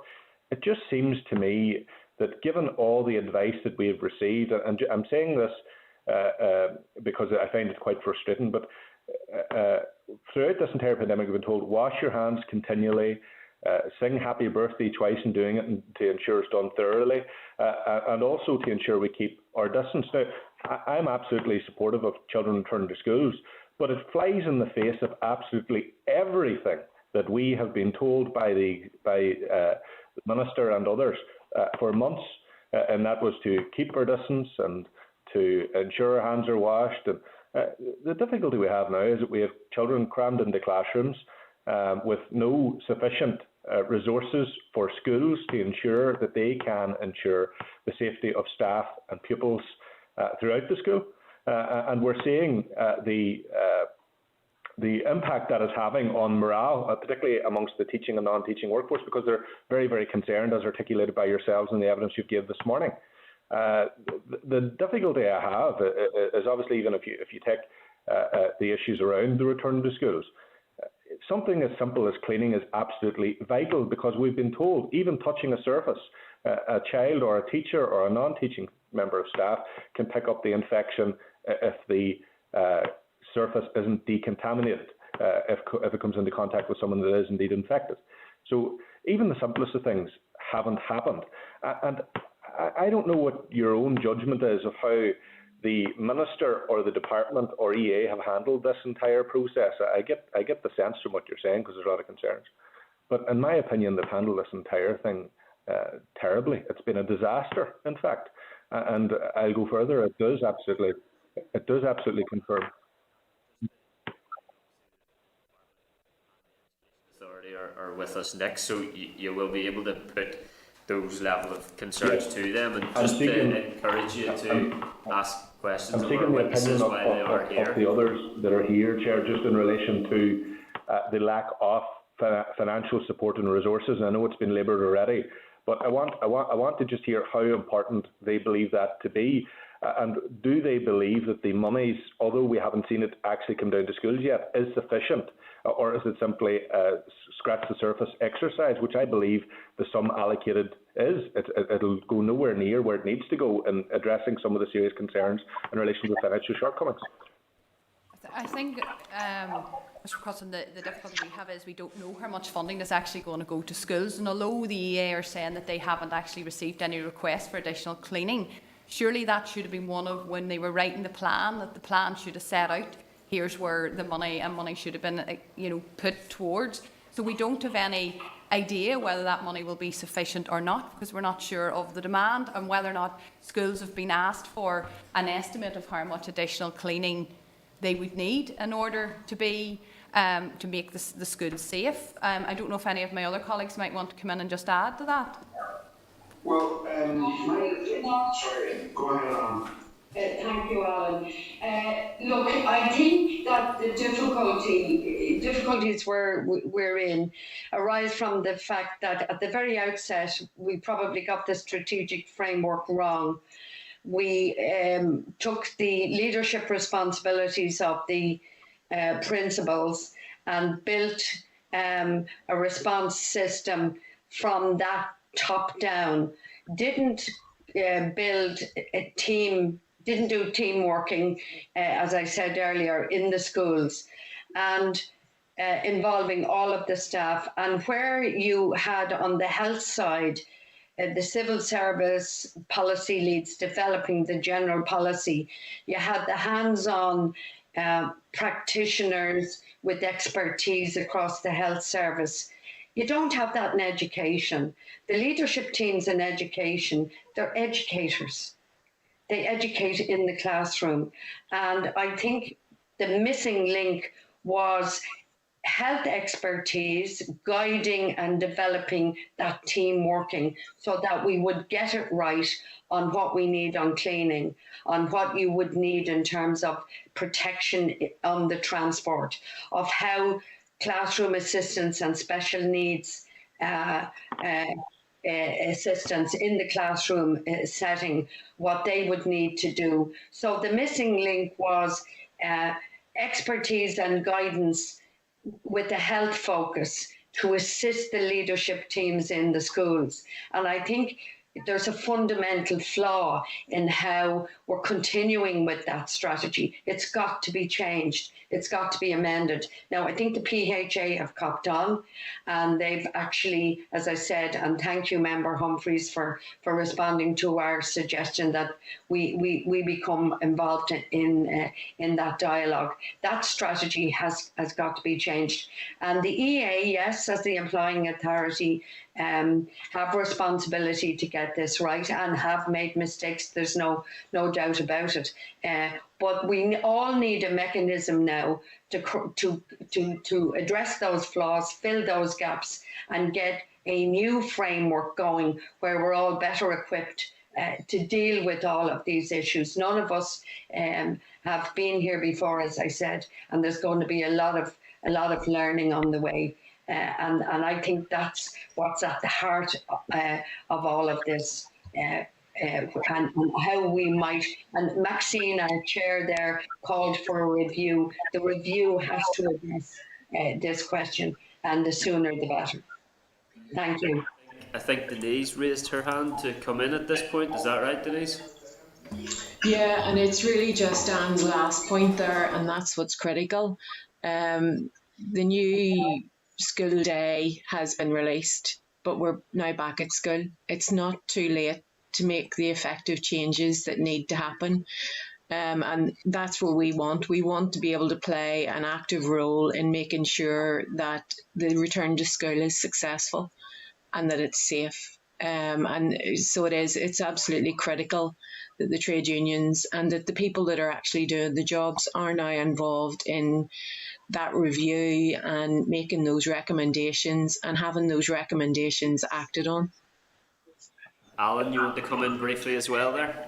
Yes, I just wanted to comment on the financials around the cleaning service because Member McCrossan had referenced it.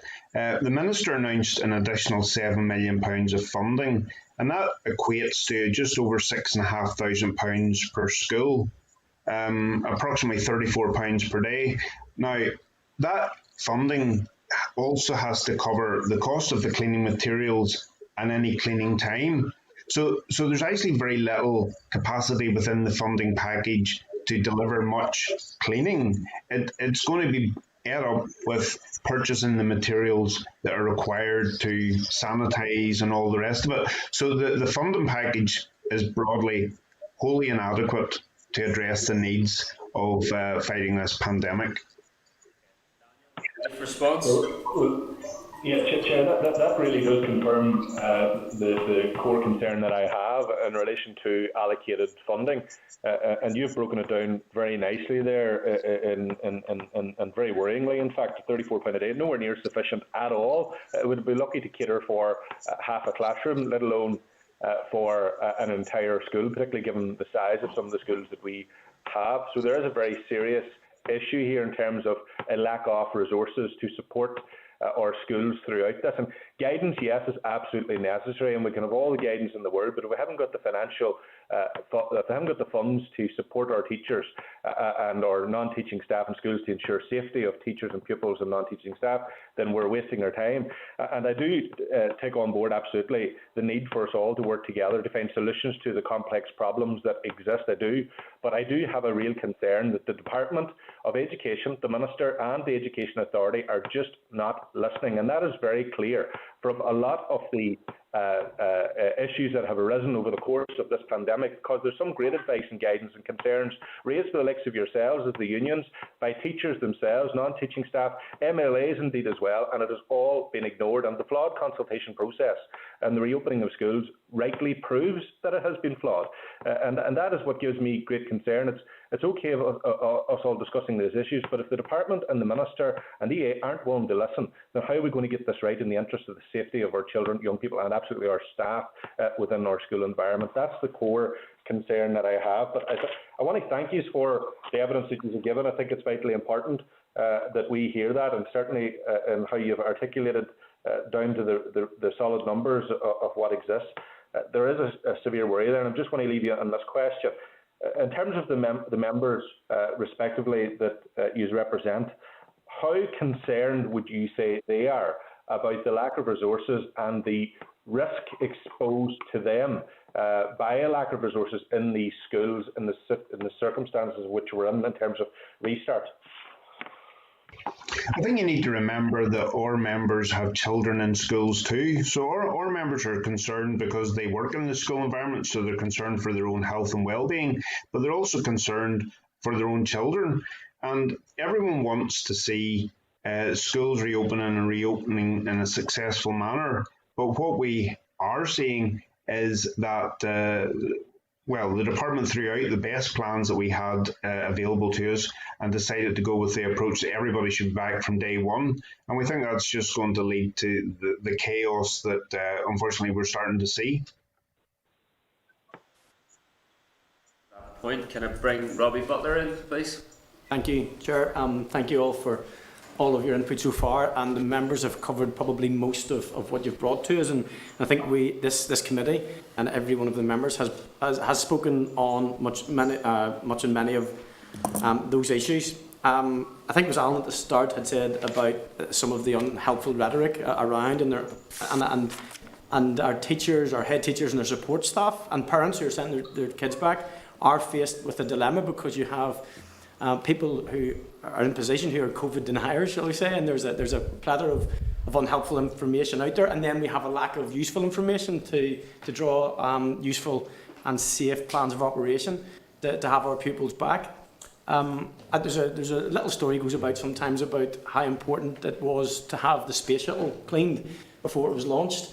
and the person whose probably job was the single most important one up to launch was the person who went in and cleaned the spatial and rid it of dust and all of the things that might interfere with a successful and safe launch. And I think COVID has given us one of those examples again where for us to achieve having our kids back in school safely, we need to be making sure that absolutely everything is as good as it can be. And obviously the resources, the budget and the plan is not necessarily as robust as it can be. I think we're all agreed on that. I think what you guys have done today has been to give a really good voice for those support workers who we are very grateful for.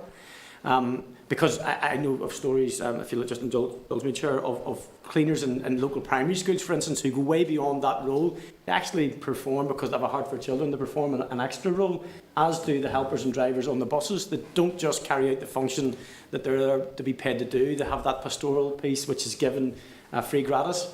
And as Daniel pointed out, hygiene is what has been driven into us is going to be the #1 combatant of COVID. Washing our hands, sneezing into our elbows, social distancing and so on. And those things are a challenge in schools, especially with young children, because very often if a child is unsettled and coming into school, especially for a new start, the thing that you want to do is get close to the child, maybe put them on your knee and give them that little bit of reassurance. And that leads me into my first point, and that is the risk assessments. And I think it was, perhaps, Thomas, it was yourself who picked it up nicely. I think the department have provided, 4 templates of potential risk assessments that can be used, which I understand the need for flexibility. But when you outline the fact that some of our support staff can be cleaning, then they can be cooking, and then they can be maybe even providing a classroom assistant role, I can't think, and I carried out many risk assessments in the operational sense and in the managerial sense, how complex that is, and why the resource and the support is lacking at the moment. I think that perhaps is probably the most important thing that we're missing here, is that risk assessment piece and the confirmation that we can pick up the complexities within that. With regard to, Thomas, if I can just go on the buses, because of a number of constituents who are seriously worried about their kids travelling in the buses with that. So you can confirm that the buses are at full capacity? Mostly, yeah. And is that what's happening? Obviously, we're only a couple of days in, but have you found that there's any reluctance from parents to use the buses? Or I have 37 pupils on my main run, like split in 2, and I've only had one parent who has said to me, "Look, I'm going to wait until October to see how it goes." It's a full bus. The rest are all on.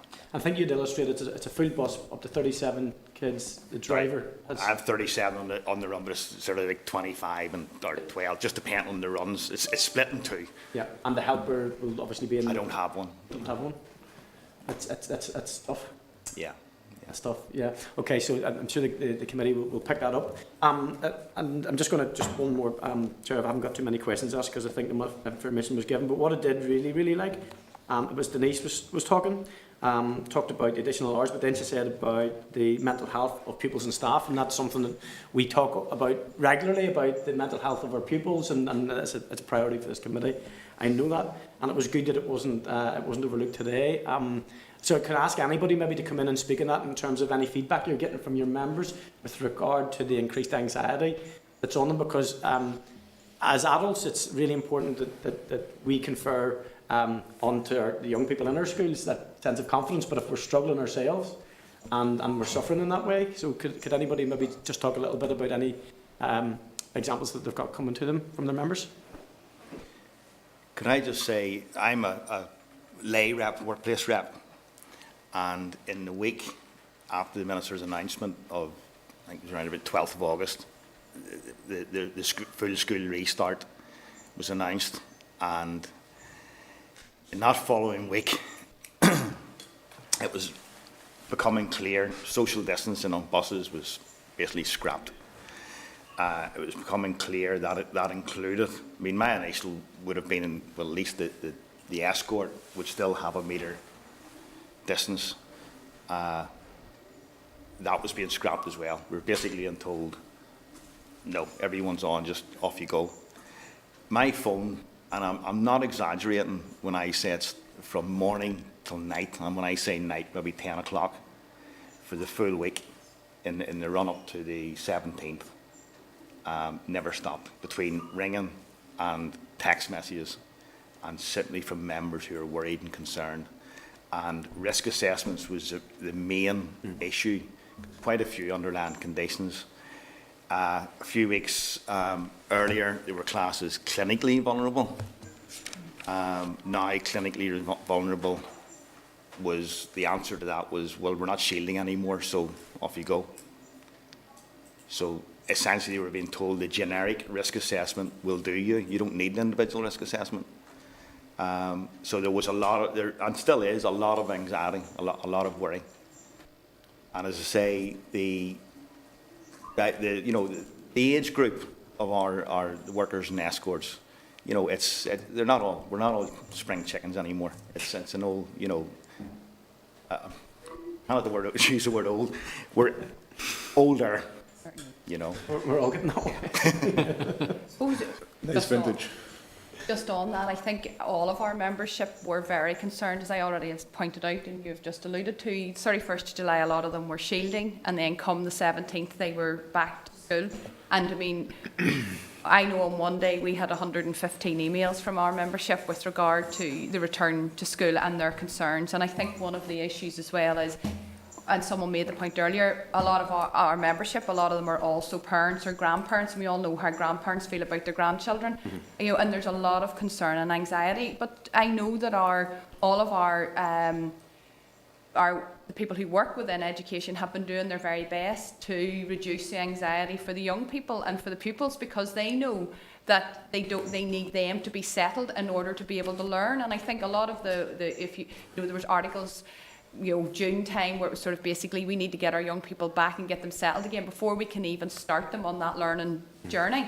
And I think that has been, a lot of people have sort of, yes, we are anxious, yes, we have anxieties, but we need our children to be settled in order for them to learn. So I think a lot of people, that has been, even though they've their own anxieties, they've been doing their very best to hide that from, I suppose, the children, but it's still there. Can I just ask then, it's a collective voice then, given that if the resources were there and there was an agreement and through consultation that the risk assessments were understandable, appropriate, and the indemnity was there too, because it's a difficult time, you would agree that our kids need to be back in school, but the resources and stuff aren't there at the moment, and the guidance, which is what the teaching unions have basically been saying to us too. And in very short time, we need to see that consultation between the department and yourselves to be. I think the problem we have is that in June we all thought we were going back to this phased return where there would be, and we would work through that in order to get people back, and we all would have felt a lot more confident with those lesser numbers in, and I think that would have helped us build our confidence. But we went from that to basically a full return within a very short period of time, and as we've said, the guidance is, as we've said there, the guidance is not really fit for purpose and not fit for us to be able to return our children safely to school. There's a lot of anxieties around it. Okay, thank you, Chair. Thanks, Robbie. Can I bring in Catherine Kelly, MLA?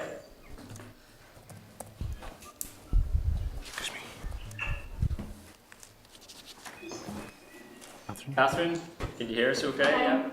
Thank you, Chair, and thanks everyone for your very informative contributions this morning. I don't think that we are in any doubt about how vital all of our school staff are to the lives of our children. Their roles are paramount, and especially now as schools have returned.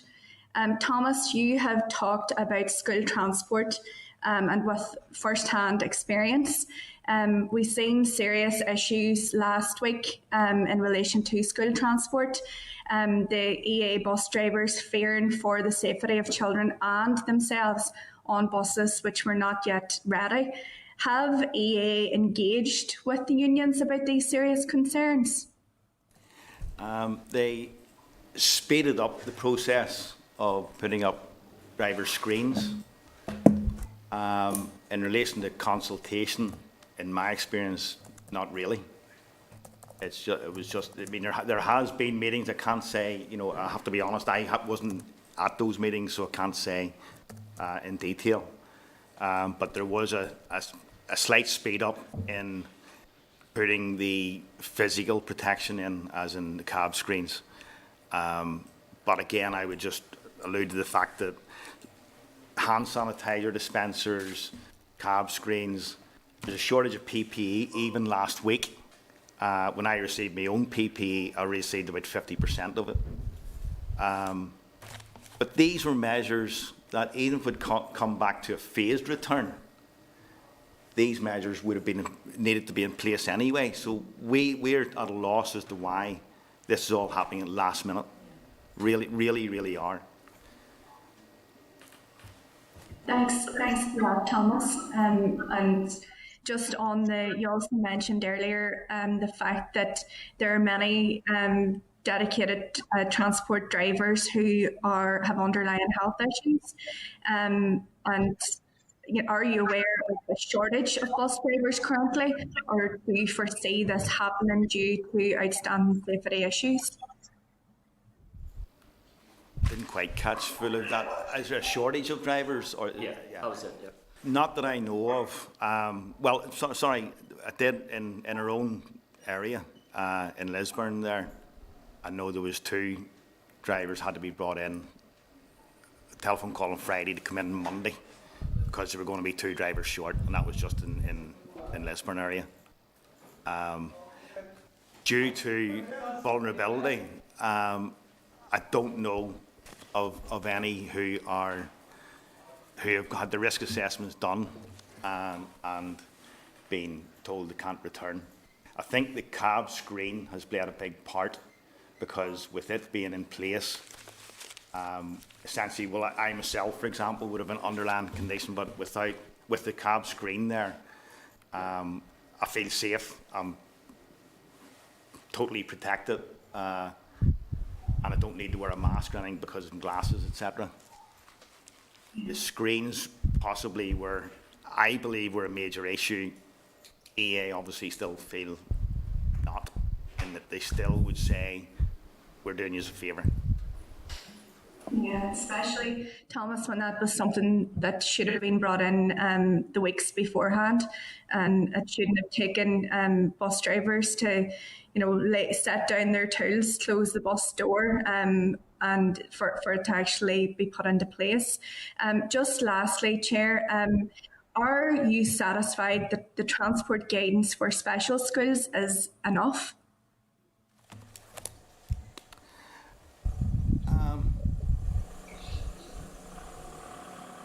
Is it enough? We believe. I would say the PPE,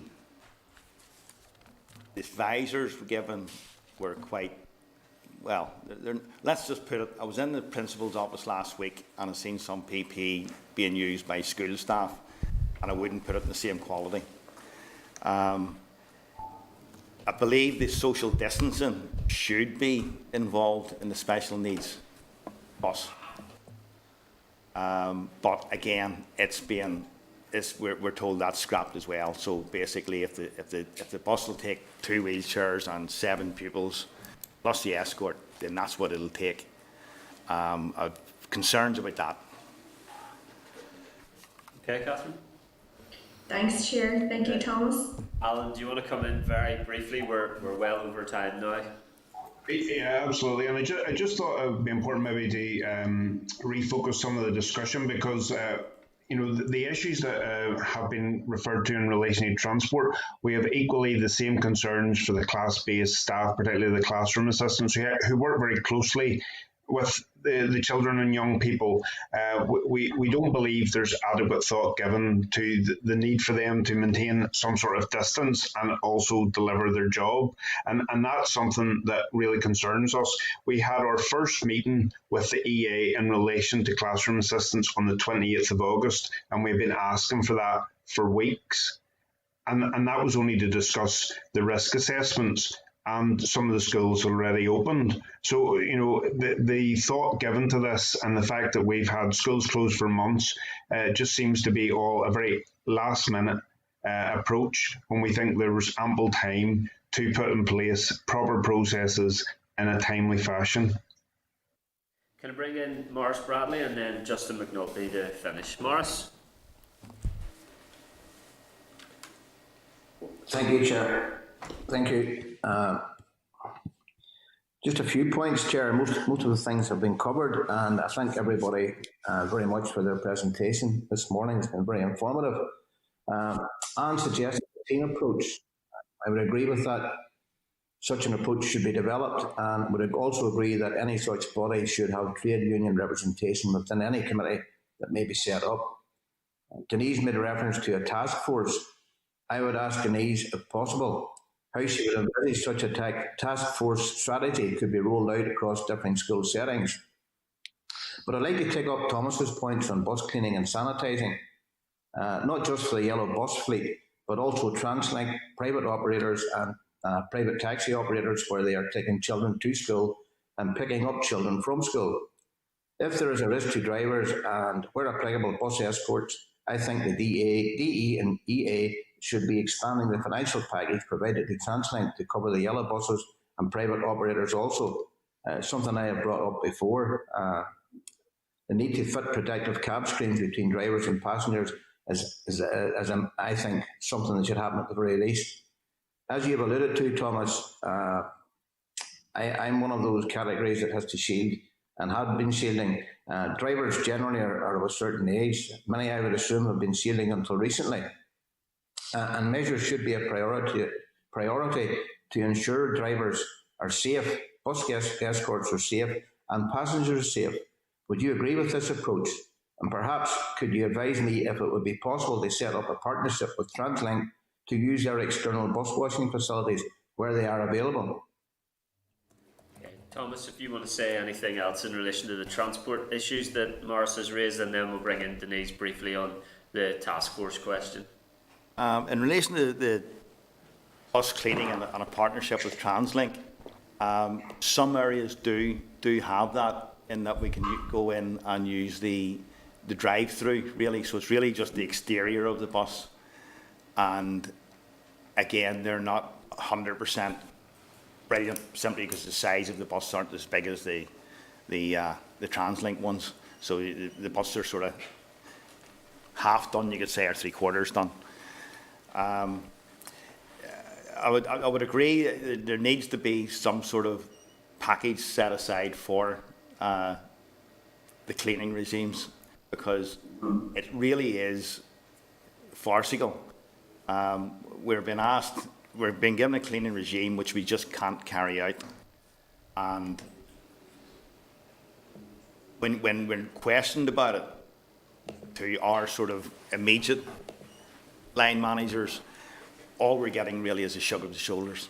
That's it. I don't think I've ever heard or seen the shrug of the shoulders as much in my life as I have done this past 2 weeks. Yeah, I think that is definitely an issue that we will want to raise.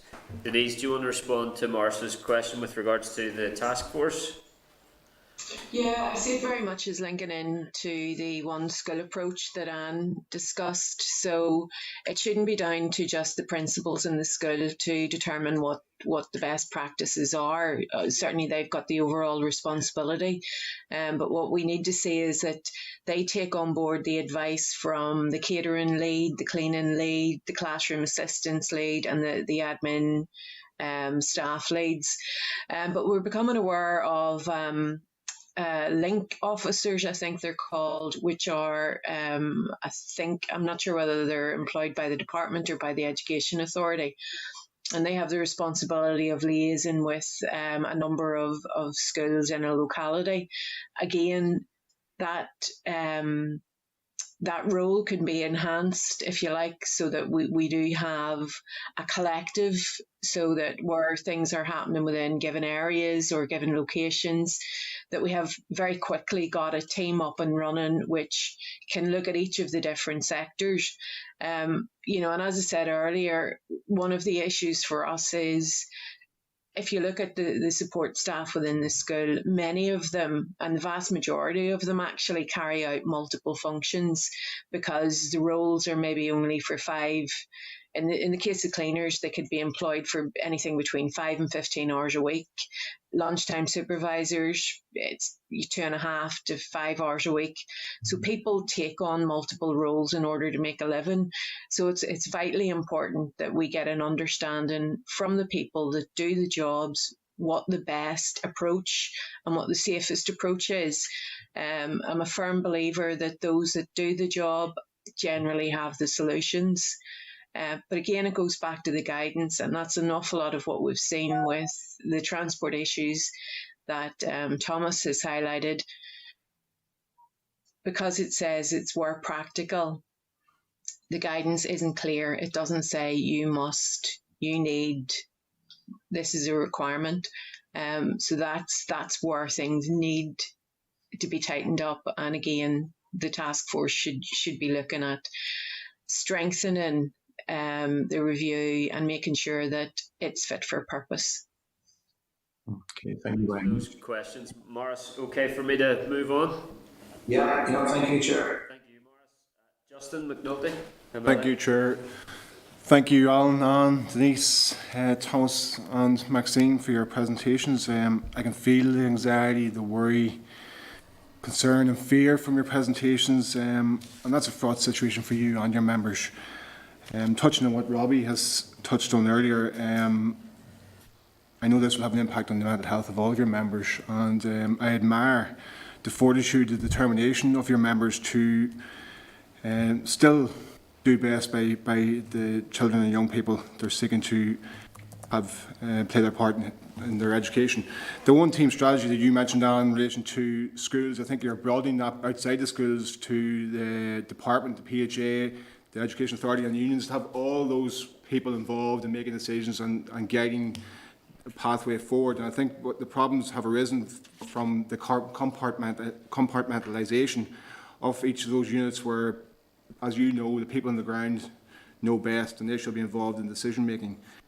I know teachers, principals, classroom assistants, caterers, transport teams are all passionate about the vital roles they play in educating children and young people. And it's a huge concern that 6 months into this pandemic, you and your members feel that the guidance is vague and ambiguous. The term "where practical" cannot fill anybody with any confidence.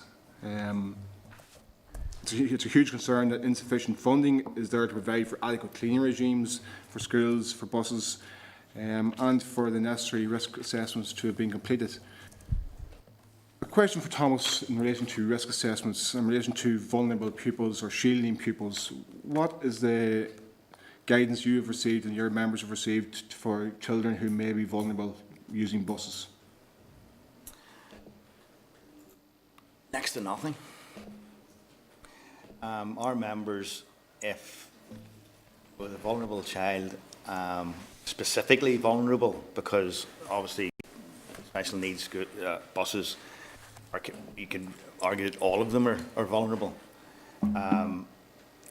But any with specific issues, our members are generally having to go back to the senior driver and point it out and ask for a risk assessment done on that particular child. The office would probably say, no, we have done one, but we're not allowed to discuss it with GDPR. That's essentially what we would get. Is that a concern? Is it concerning? Or absolutely, absolutely. I mean, we believe that we should, you know, the escort and driver should be involved. I mean, if there are concerns on that bus, the driver and escort should be aware of what to be watching for, etc. Hugely worrying. To what extent do your members feel that principals who are making decisions around funding, about cleaning regimes, about extra staff, not having the money available to them now, but they're forging ahead in the hope that the finances will be made available down the road? To what extent do you feel that your principals or leaders are making those decisions at this point? Just on that, I mean, as we have set out here today, is we do our concern is that because they haven't been allocated any additional funding, and they did receive a letter from the Minister saying there wouldn't be any additional funding, which was already a very finite amount of funding, that we do believe that they are making decisions because they don't want to go into a deficit. Because then if there's a deficit, then they'll be under pressure from the Education Authority to bring their funding under control. And to do that, what do? You cut some of the services that you're providing. So that could be you'll end up cutting your cleaning further, or you'll cut a teacher further. So there's always those concerns for principals in running our schools. My question was the opposite. To what extent were principals going ahead and spending the money, not having it? In the anticipation that it would be made available to them? Yeah, I'm not aware of schools that are spending in the hope that it will be made aware, because they're always very wary until the money is actually with them, and they will be criticised by Education Authority if they do spend money. Now, I know that you had indicated you were potentially aware of schools that were were spending on the view, but I'm not aware of anyone. I'm not sure if any of my colleagues want to come in on that. Just one point. I did touch on it earlier, but we have seen cleaning services reduced over the last number of years. So just even maintaining the status quo is not an option. One of the things that we've dealt with over the last 3-4 years because of school budgets is a reduction in the number of cleaning hours that have been available. And I'm sure Anne would back me up on that, but it is one of the areas that when school budgets come under pressure, it's the services that our members that provide that are those that generally are the areas that are squeezed. So it is a concern to us that the cleaning budgets are not sufficient to carry out the needs of the school environment, or to keep the school environment as healthy and as clean as it should be. Okay, just the last question. Do you have any information coming back at this point in relation to parents making decisions about not sending their children to school? I know it's early days, or staff saying, listen, I don't feel safe, I can't come in. What sort of information, anecdotal or otherwise, do you have in relation to that potentially happening? Anecdotally, we have been asked a number of times around what happens if a child does not go in. So there are a number of parents who have made the decision not to return their child to school. Now, in the new school day guidance, it does talk about that there will be further guidance issued around homeworking and sending work home, which hasn't been issued as yet. So, but anecdotally, yes, there has been a number. The numbers I'm not aware of. Okay. Thank you very much, guys. Thank you. Thank you, Justin. The chair has just had a step out there. So that brings us to the end of our session, and I really want to thank all of you, each and every one of you, for coming here today. It's just, as we said the last time, a bit unfortunate maybe that we didn't get to some a couple of weeks before with everything that's going on. Our next session is with the department and EA, and I'm sure that all of this will be raised with all of us here. So thank you very much, everybody. Thank you. Thank you. Thanks. Thank you. Okay. Okay. Yeah. I think we'll be excellent. Yeah. Okay, can I ask Assembly Broadcasting, to remove all witnesses, and add all of the members back into the spotlight? And can I ask the clerk to summarise any other actions or requests resulting from the briefing? Okay, thanks, Chairperson. Just want to make sure members are back in. I think this is the part, as members are aware, when I'll summarise what I think members said, and then they can put me right. So I think Mr. Humphrey made an important point about writing to the Public Health Agency and suggesting to them that all relevant trade union representatives be involved in the development of public health guidance for schools. I think perhaps also the committee may wish to write to the department and then maybe take on what NIC-ICTU had said and suggest that there should be a understandable review mechanism for the guidance to schools where they could resolve differences and inconsistencies, and to include NIC-ICTU in that. Additionally then, to ask the department to clarify on the budget for cleaning. And we know there's a budget for Restart, which is 35 million, but how much of that is going to be for cleaning?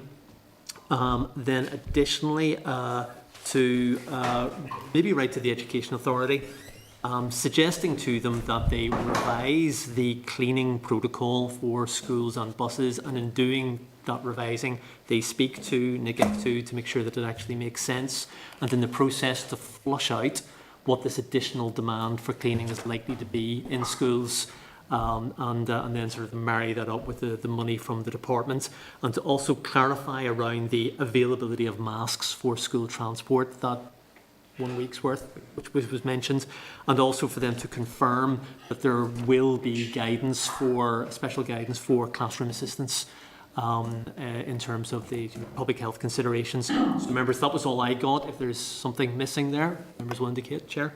Yeah, members, anything to add to that? Yeah, William, yeah. Can I just come in there? Yeah, go ahead, William. Thank you. I think Maurice Bradley's point is an interesting point in relation to the fact that a lot of the buses are obviously TransLink buses, and some of them private operators. And private operators are somewhat different, but TransLink is obviously a government-owned body. I'm wondering if perhaps there is, but maybe it didn't come across there to me. Can there be a better synergy and joined upness between TransLink and the EA around some of those issues? Because obviously TransLink is solely there to provide transportation and will have resources for its buses that the EA will not have. And I'm just wondering if we can encourage, whether it's writing to the EA or writing to the Chief Executive of TransLink, Mr. Conway, to encourage a greater joined upness between those two organisations around transportation. We can do that, William. We also have Education Authority with us, with the department in our next session here as well. So perhaps yourself and Morris might want to raise those particular questions with Dale Hanna at the Education Authority here, yeah? Okay. Yep, good job. Thank you, William. Any other members? No, intent to agree. The clerk's suggestions, agreed? And Williams as well. And Williams' additional suggestion, agreed? Yep. Okay. Lovely. Okay, thank you, members. Okay. Can I ask Assembly Broadcasting to remove all members who are not in room 30 from the spotlight, and to add officials who have dialed in for agenda item 6, school restart briefing from the Department of Education and the Education Authority, and hopefully welcome John Smith, Deputy Secretary of the Department of Education, Adrian Murphy, Head of Area Planning, North Region, Michelle Corky, Education Authority, and Dale Hanna of the Education Authority. And I advise witnesses that proceedings will be reported by Hansard, and refer members to their packs. Page 35 includes a covering note from the clerk. 46 sets out recent committee correspondence to the department, responses of which are at page 9 of tabled items. Pages 50 and 54 provide the guidance for special schools and preschools. Page 138 gives correspondence from schools and individuals in respect of restart and also transfer test issues. And I remind officials that the evidence session will be reported by Hansard, and invite our officials to make an opening statement. Thank you. Thank you, Chair. Is the acoustics okay? Can you hear me? We can, yes. Thank you. So I'm going to give you a brief opening statement in terms of the restart programme. And obviously, you heard from the Minister a couple of weeks ago on the new school day guidance, and here today just to brief you on some of the broader aspects of what we've been doing over the summer period. You'll be aware that we've divided the restart programme into a number of priorities, and I will just take them briefly in turn.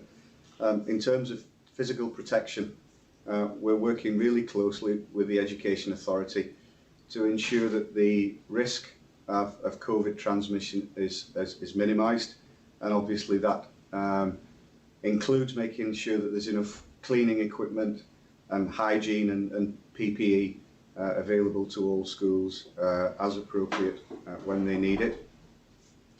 The wellbeing strand, we published updated guidance on supporting staff to return to school on the 10th of August. and that was to support principals and line managers for when they're bringing staff back into the workplace. And you'll also be aware that prior to COVID, we've been working collaboratively with a number of other government departments on the framework for children and young people's emotional health and well-being. That work is still progressing, and the main emphasis of that is to support schools to promote emotional health and well-being at a universal level, and we're hoping to complete that work by the end of this calendar year. We're doing all we can to support pupils as they return to school this week. The wellbeing section of the EA website has been updated, and there's a multidisciplinary helpline that's being set up, and there's a compendium of resources available on the EA website to help schools and pupils in that regard. Turning to the new school day guidance, obviously you heard comprehensively from the Minister and officials a couple of weeks ago on that. We published our revised guidance on the 13th of August.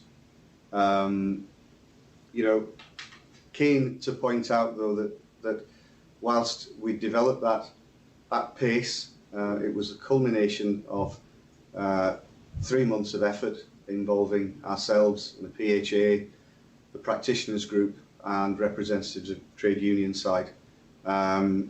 We don't view the publication of that revised guidance as being the end of the process, and we do want to pick up again over the forthcoming weeks with the practitioners group and trade unions and managing authorities to work through some of the operational aspects of that guidance in the coming weeks. As I say, it's not the end of the process, it's very much ongoing. In terms of support for vulnerable pupils, across the summer you'll be aware that we provided funding for approximately 50 schools to enable pupils to take part in a range of activities, get them socialising again, learning and having fun.